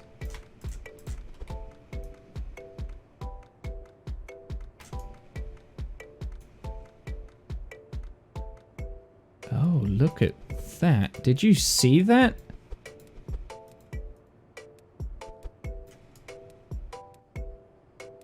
Why did that happen?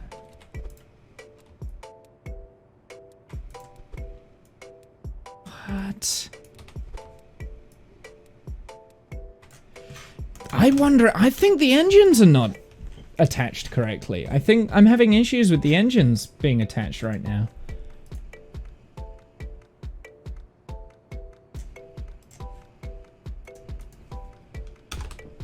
The new revision 5. Oh, you see, I hate doing things like this and having to tweak things and then something goes wrong and then nothing lines up correctly.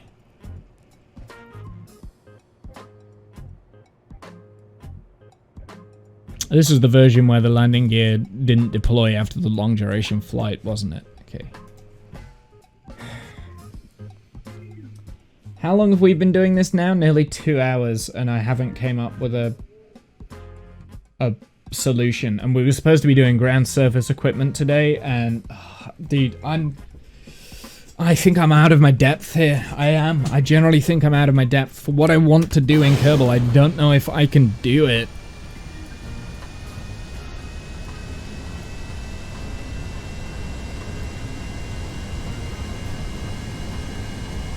It's veering off to the right now.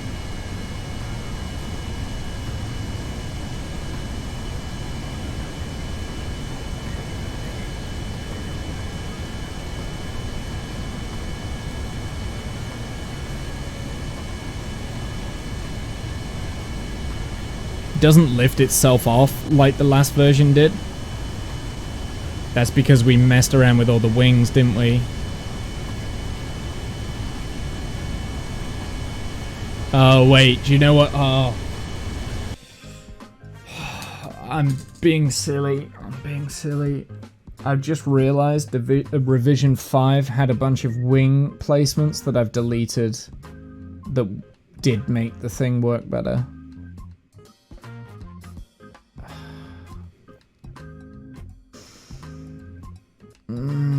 I'm being impulsive and stupid.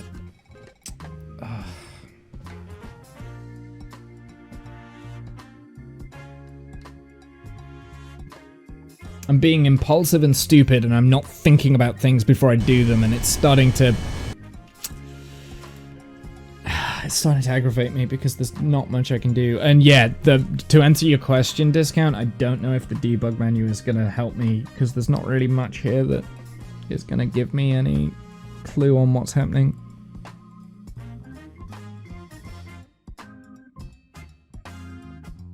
I'm really struggling, chat. I don't know how to fix this.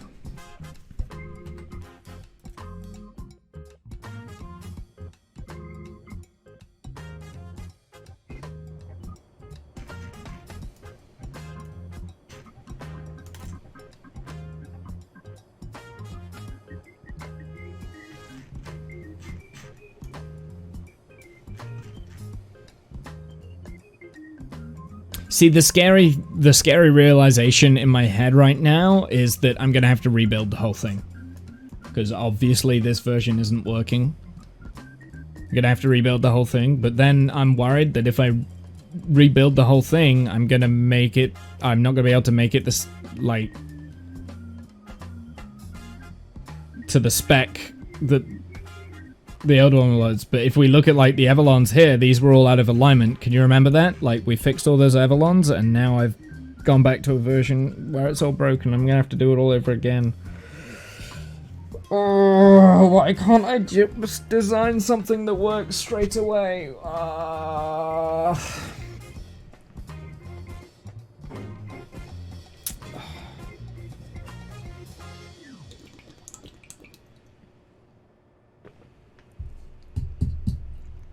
I think I need a break from this project. We'll have to come back to it again. But then the problem that I'm going to have is that I'm just going to get into a really bad habit of... yeah,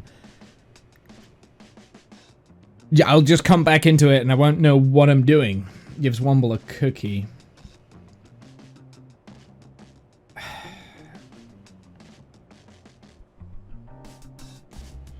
I need someone who knows what they're doing to help me out here. That's what I need, because there's obviously something that I don't know about the game, and my knowledge is fundamentally flawed.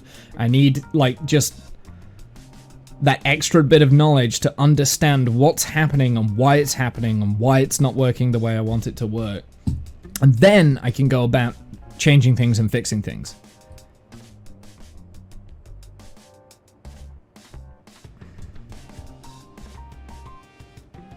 Yeah, Dutch would be my best recommendation on planes. Yeah, I might reach out to Dutch. He might be able to. I never want to bother people. There are forums and stuff where you could find experts on this. Yeah, I could do. I think that's what I need. Because it's almost there, right? The plane's almost there. It just needs that fine-tuning and tweaking, and there are concepts that are happening either in Kerbal or aerodynamically that I'm not quite grasping and not quite understanding, and that's why I can't get the plane to work how I want it to be. Updated for Starship, they're going to try to catch it with the tower too. Yes, we already knew. Wait, with the with this next launch, so they're going to try and catch the booster with the launch.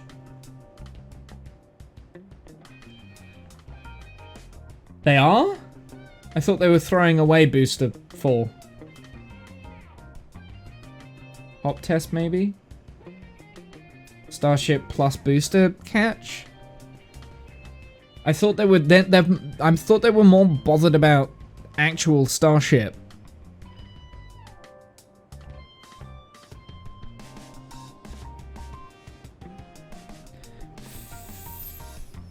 Future launches, they're going to try catch the booster and Starship. Oh, I see what you're saying, T-Man. So they want to catch both the booster and they want to catch Starship. Well, I guess that makes sense. I mean, if you've got a system that works for one, why not have it work for both? With the tower. So Starship will land above the booster? You're not being clear enough, T-Man. You're going to have to articulate this better. Because right now, I'm confused. That doesn't sound like a good idea. Landing on top of Heavy. Or is there going to be, like, have 2 towers? Move the booster out the way? Here's how that would work. Right, they would catch the booster, put it back on the tower. When Starship comes in for landing, they catch it separately. Okay, that's all well and good, T-Man. So there's an obvious issue there. The whole idea is fast reuse and reusability, right? If they can catch the booster and get it off the pad in like half an hour, that's fine.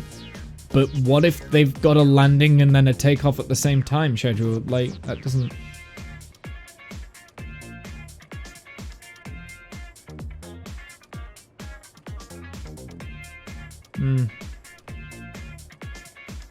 And if they're catching it at different...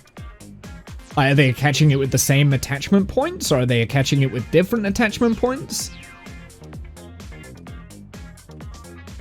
So then that would mean that Starship would be hanging, like, above the air with, like, a massive booster, like, level gap below it.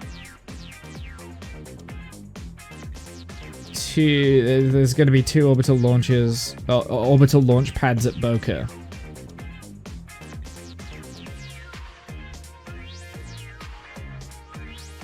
Universal attachment points for both vehicles. Yeah, so okay, so I'm not explaining my issue that I have with this, right? So say we've got the launch pad here, right? This is the launch pad. We've got the launch tower or whatever there with Super Heavy, right? And then Starship on the top.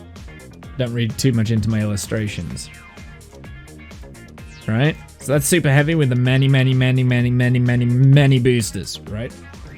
So if you had an arm with the catching system on the tower attaching here, that's fine for when the booster wants to come back and land, right? That's great. It's perfect. That works. That makes sense. However, Starship is a lot smaller than Heavy. So when you catch Starship, it's not going to be right on the tip because it's a universal attachment point. So I would presume it would be somewhere here, with where the diameter is the exact same, right? So the diameter is the same.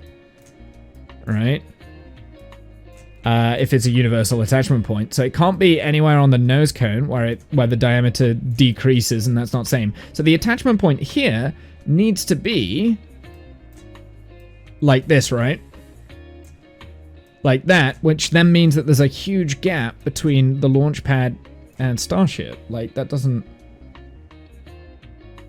The arms could move up, down, left, or right. Okay, so the arms on the launch tower.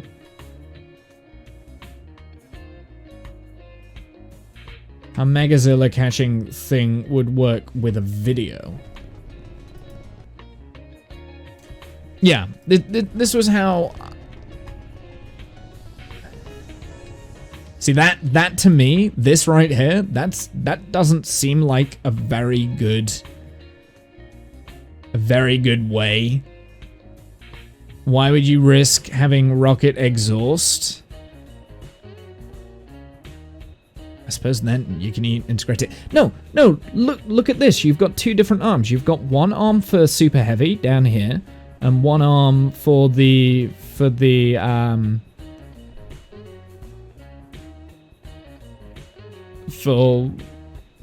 for Starship there, right? Quick connect, fuel arms. I don't know. I'm just I don't quite get the logistics of it. So then supposedly it's supposed to lift it up onto Super Heavy. Oh, it rotates it round. Okay. So it's actually off center. Yeah, it does go up and down.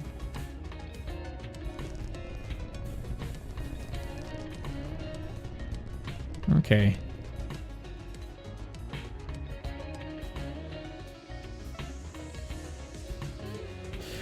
I mean, if that's the best way for this to work, then sure, self-integrating, but then how high? Yeah, it looks like it is self-integrating by this animation. I don't know if this is...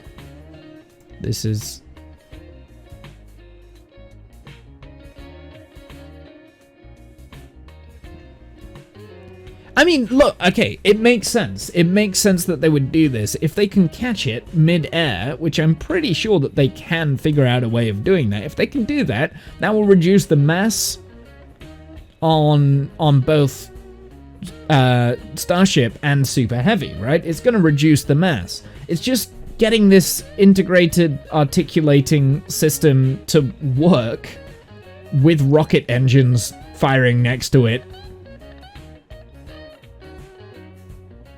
Don't need any landing legs. Yeah, no, I get that. I get that. And it makes sense to have a catching device. Like, this is a concept that actually makes more sense than having landing legs on your booster, because landing legs are going to increase your dry mass, right?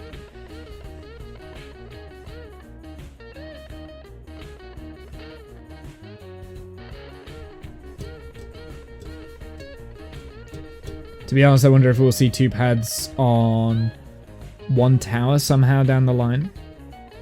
Well, I mean, with this, you could have 3 pads all the way around the tower, because if this system's right, you can move this so that the arm goes to the left and the right and, like, all the way around it. You can have, like, 3 or 4 pads all the way around it, right?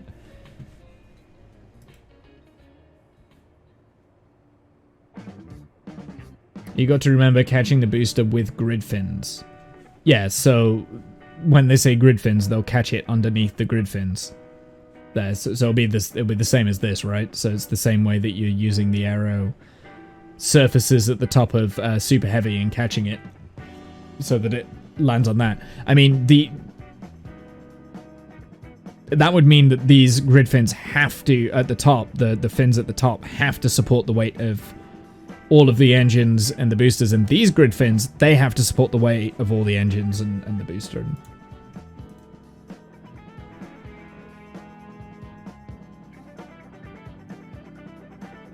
Not grid fins anymore, they have 2 eyelets. Wait. What? Not grid fins where? What isn't not grid fins? Super Heavy? Or Starship?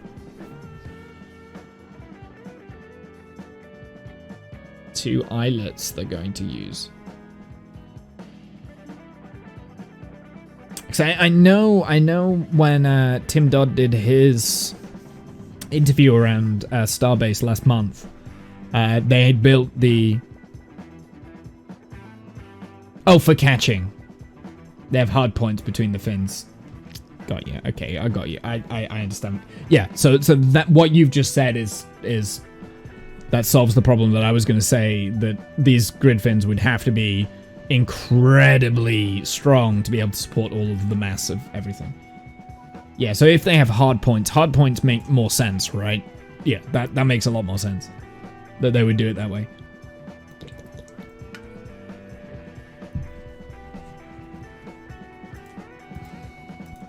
It's cool though. Like I like the idea of a self-integrating booster.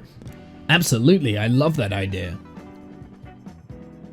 Fast reuse and reusability. I mean, if you can do this, you do checks on the... Well, okay, so one of the issues with this system is if you do have an issue with the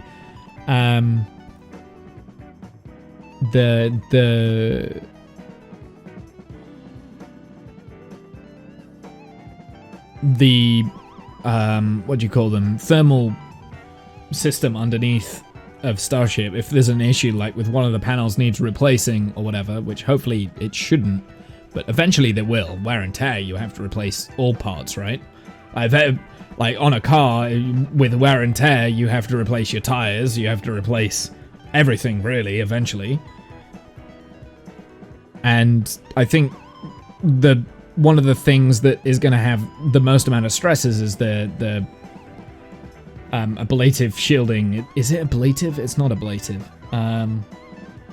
You know what I mean. The thing I'm worried about this system is the tiles. Yeah, no, so the tiles. So if you're going in for fat instant integration, is there not a risk that maybe you need to like do checks on the tiles? But I mean, I guess you do visual checks anyway before a launch and landing. You would have to do the visual checks. Maybe not before the landing, but definitely before the launch. The tower on launch 1. You're worried for the tower on launch 1. Same. I think the tower is actually the... That's going to be the more complicated... Weirdly enough, we're talking about rocket science here, and the tower is probably going to be the more complicated system because you've got all sorts of hydraulics and all sorts of heavy machinery in order for this to work. And I'm sorry, but this is a wonderful animation, but it's never going to be this smooth. It's never going to look that smooth, surely. Do we have hydraulics that can do that? Like, do we have that capability? I don't know if we do. More about the overpressure event during engine startup on the booster. That sort of stuff, I think SpaceX will be able to get around. But like, the idea of this, like, these catching arms here. So it's not going onto the grid fins, it's actually going below the grid fins, like there kind of thing. Like, it's all hydraulics that I don't think we've ever designed before, so it's like starting something from scratch. Overpressure event during engine startup on the booster. I think SpaceX will have done the numbers on that. I think overpressure will be okay. Hey nerds and derps, kick-stepping home. Nice. How's it going, Animal? Hey, late when you want to get home, if you want to continue Hearts of Iron, Animal.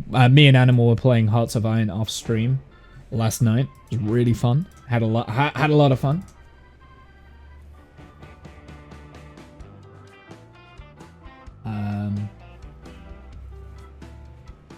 Yeah, we could continue that later, Animal. At least not now, but about to. Okay, I get you. I need to go and get food and stuff first, I think. I think I'm about finished here. I don't know if I can...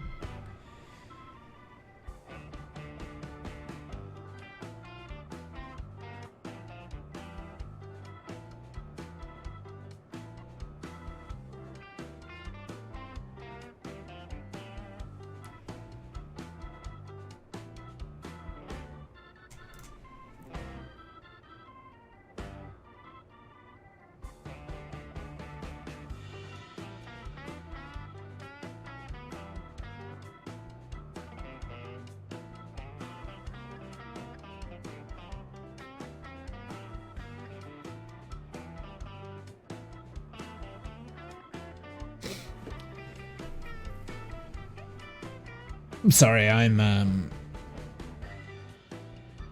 reading something in Discord. Anyway, take your time. Still at the train station. Okay, no worries. Very interested, but very brain-intensive hard work. It's very interesting. It is very interesting. I'm really interested in it. It's curious. So, okay. So, I think I'm gonna leave the plane for a bit. Mainly because the scary thought that I've got going on in my head right now is that I need to rebuild the whole thing. And see if we can get it right, but I don't know, it's worrying.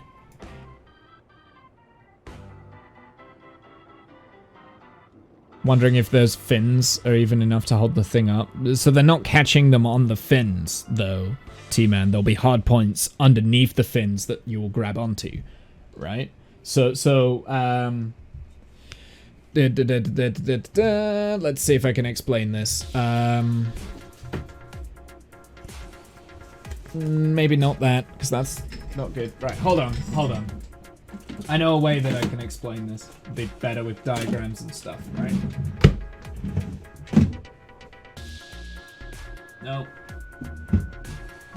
Uh-oh. Ah! I need something sticky. That's what I need. I need, like, some, I I need something. I need. Oh, I don't have anything. Ah, dang it. Whoops, broke it.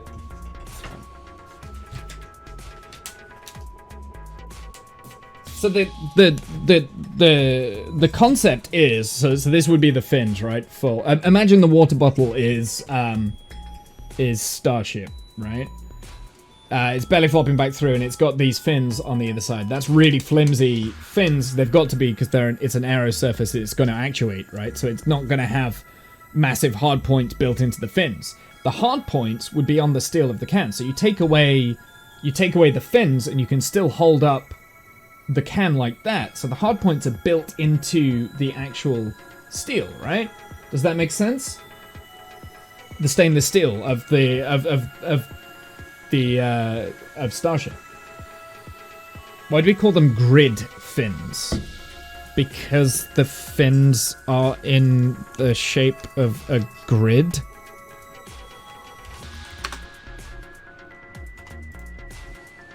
So, Buzz, this is a grid. Loads of little squares, all put together.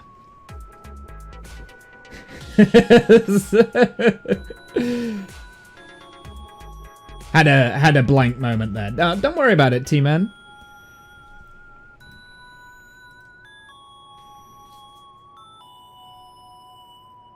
It's a giant waffle grill. It is.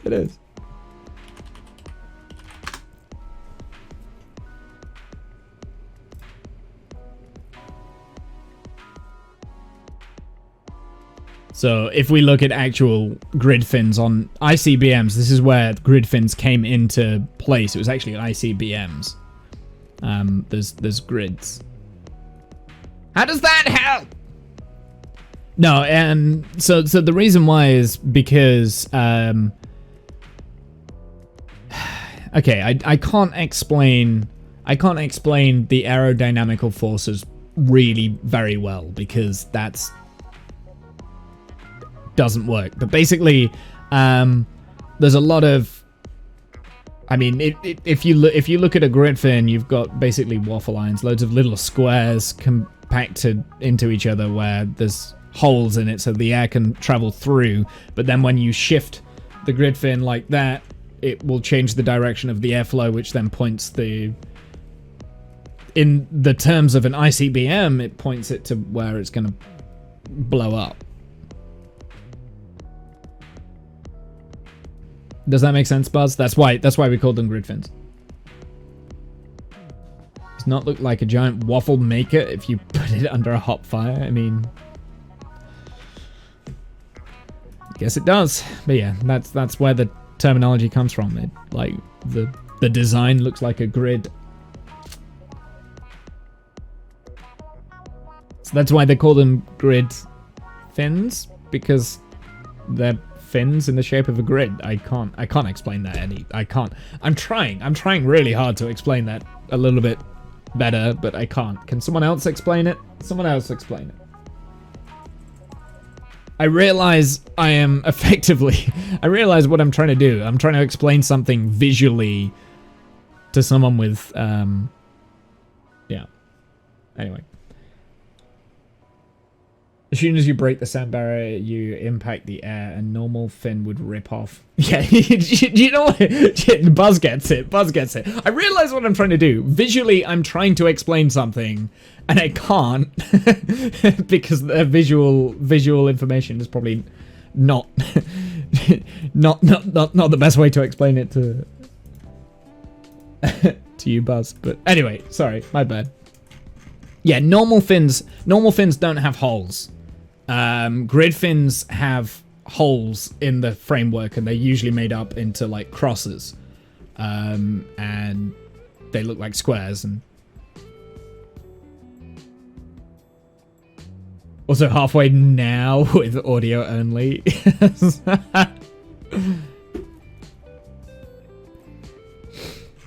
Yeah, exactly, right? No, I get it now. Just seeing how far you'd go with it. You dick! You dick, Buzz! You're... How far would I go with it? This is a grid. This is yeah, I'm not very good at articulate. I'm aware of this. I'm not very good at articulating the point, but I can explain things visually. I'm quite a visual. I'm a visual learner myself, so I can visualize things and I see things, but I can't articulate what I can see very well. I've never been very good at that. Those super heavy grid fins was one piece. Was one piece. It's actually 3 pieces. Yeah, I know. I'm aware. The super heavy grid fins are massive. They're massive. Have they been... they were attached at one point, right? Have they been attached? I don't think they have.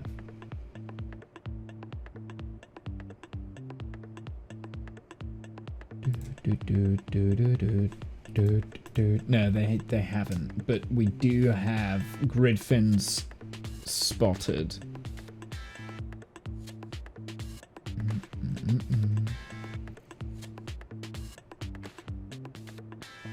Didn't actually realize that it was like a hollow grid though. Never examined it that close. Yeah, no, it is. It's a hollow grid, and the reason why they do that is so that effectively, again, I'm gonna have to explain it visually, so I apologize, Buzz. But effectively, what you do when you grid up loads and loads and loads of aero surfaces, instead of just having the one aero surface, so you get one straight line, that's one, right? When you put it into a grid, you get 4 times as much aero surfaces there, and I realize, like, especially when you angle it, you do. And then when you angle it so that the air is flowing through here, let's maybe change up the color, that might help. So when the air is flowing through the straight lines, right? The air is going through. So it's going in a singular direction. When you bend the grid fin, so then it becomes like this, the air will be going in that direction, then it bounces up in that direction. But it's actually doing it like 4 times as many, right? So it's splitting up the airflow. That's how I understand it.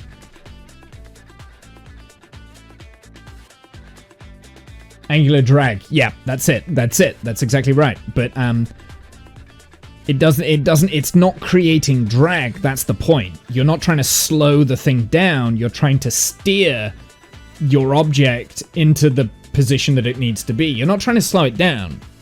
Like, you're just trying to steer it. So you need more control surfaces. There we go. That's a good way to explain it.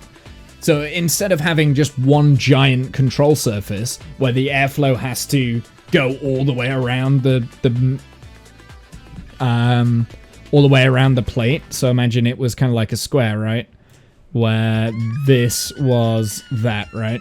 The airflow would be just as much airflow would be hitting like this, but it's being forced around and in that direction, which then slows it down. That creates drag.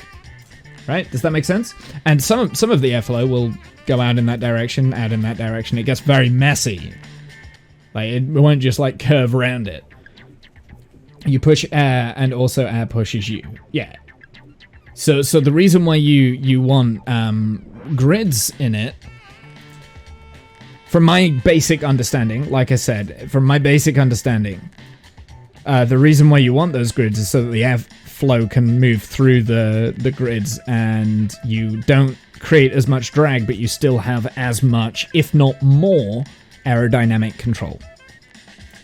Because you're not trying to slow down the craft, you're trying to angle it to the right position.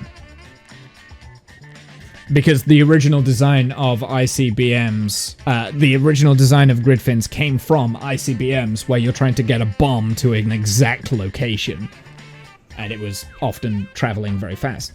So grid fins were developed. Hopefully that makes sense. I don't know. Yeah, I'm not the best at explaining how that works, but the basic concept's there. I think Buzz, you actually managed to describe it perfect. Angular drag. and lift. Also, with the super heavy grid fins, they're not going to fold down. Yeah, we know that. We've known that for a long, long time.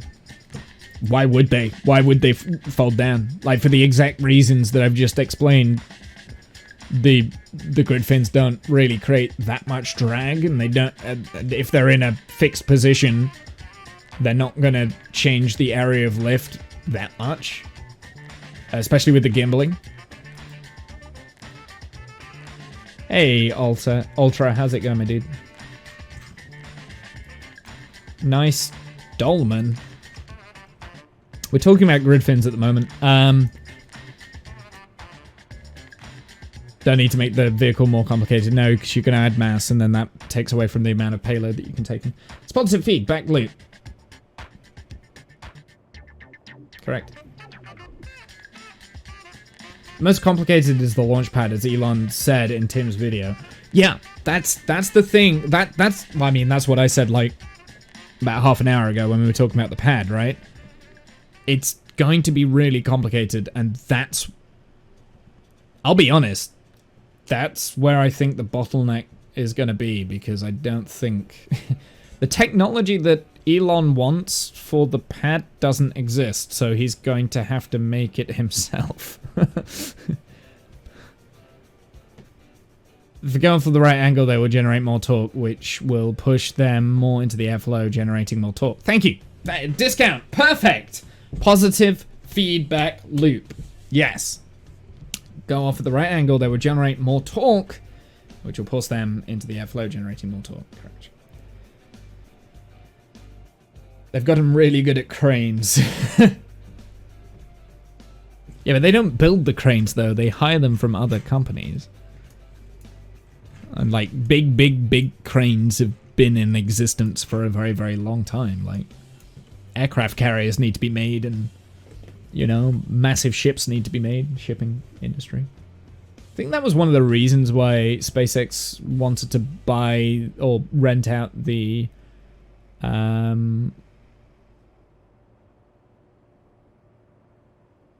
Los Angeles Marina. So, because I think they realized that spaceship design was very similar to nautical design, so that's like, makes sense. Similar sort of facilities that you'd need, like the cranes and the stuff for building. Big Chunga. I think they'll be okay. I didn't say that they weren't going to be okay, Discount. I just said it was going to be a bottleneck. I think that's where the bottleneck will lie. It will be in the pad.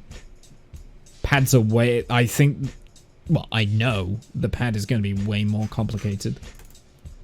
Also, the oil rig is the same system as the pad. Yes.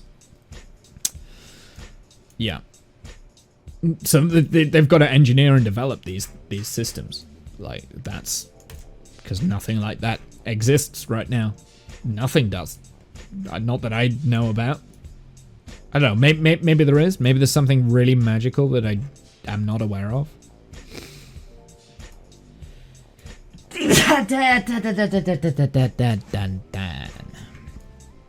The oil rigs can you can watch anywhere you want, any orbit, anything.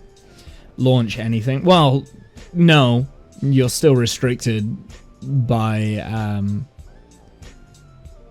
air traffic control and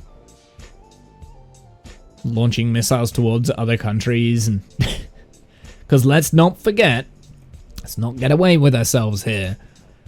Effectively, what we are suggesting with the Earth-to-Earth thing, I think the concept is amazing. The application will never ever work unless it's like one part of America to another part of America, or maybe Europe to America, right? That might work. Because effectively what you're doing is you're launching explosive rockets from one country to another country. Like, that's not I don't think that's ever going to work. I'm just saying you could with permission. Yeah, it's the permission that is like the concept. Brilliant. It's a brilliant concept. It's not gonna work. There's no way politically that that's ever gonna. Although I'm sure people said that about aircraft. You know, I'm sure people said that about aircraft in the 40s, right? Someone would have said that about flying jets, like as passenger liners, when they designed, when they were talking about designing passenger aircraft with jets, which is what this plane is modeled around. It's modeled around the C-102, which was, I think, it was one of the first jet-powered passenger planes, right? When this sort of, I'm sure there was something that would have been like, yeah, we probably shouldn't be doing this because geopolitically we'll never allow that. But, I mean, now look at the airways. Big nuke heading our way. Is that a starship or a big nuke heading our way? Well, another thing you've got to think about with Starship is the sound, right? When you're coming into landing, that's going to be a loud motherfucker. So you're not going to want it near anything built up. So then that limits to where you can go. You'll never be able to use Starship to anywhere useful in mainland Europe. You're never going to be able to do that because it's all built up. So you'll be able to do like coast to coast kind of things. So you'll be able to go to like from like maybe New York to LA. That might work, but then you'd have to be 30 miles away from New York. And then you've got to get a ferry from New York to the oil rig. You may as well just board a standard plane, right? Like at that point, when it gets to that level. So even then, I don't. I'm not sure it's gonna feasibly be a solution.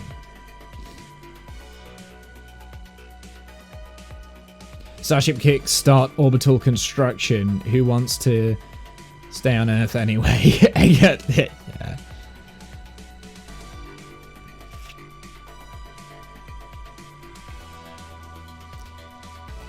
Yeah, there's that. There's that. It is home. It is home. Yeah, you know. It is home, you're right. Home is where the heart is though, right, Animal? Ooh! Oh no, I see what you're saying. You're saying that you're home. Get it. I thought you meant that Earth was home. Okay, well, Earth is home as well. Now, mass energy digital computer. Well, I need to go and get food anyway, Animal, so I'm not going to be ready yet. I need to go and get food. Okay,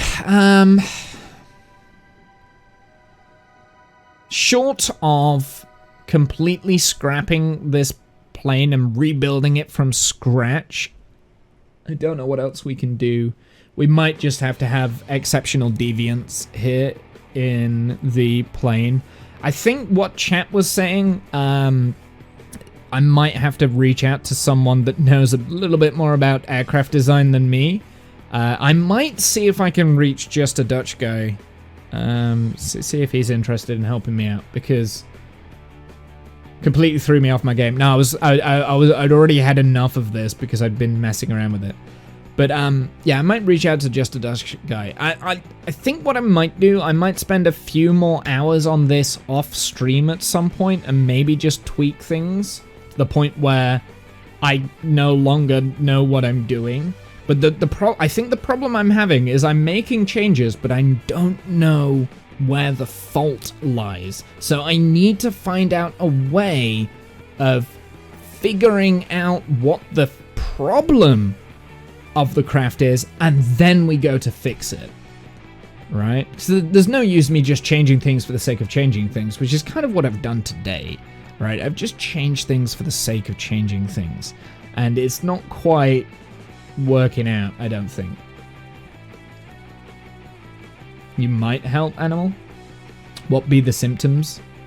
It's the same symptoms as what we had last stream, basically. I've just spent 2 hours kind of explaining it, so check the VOD, I guess.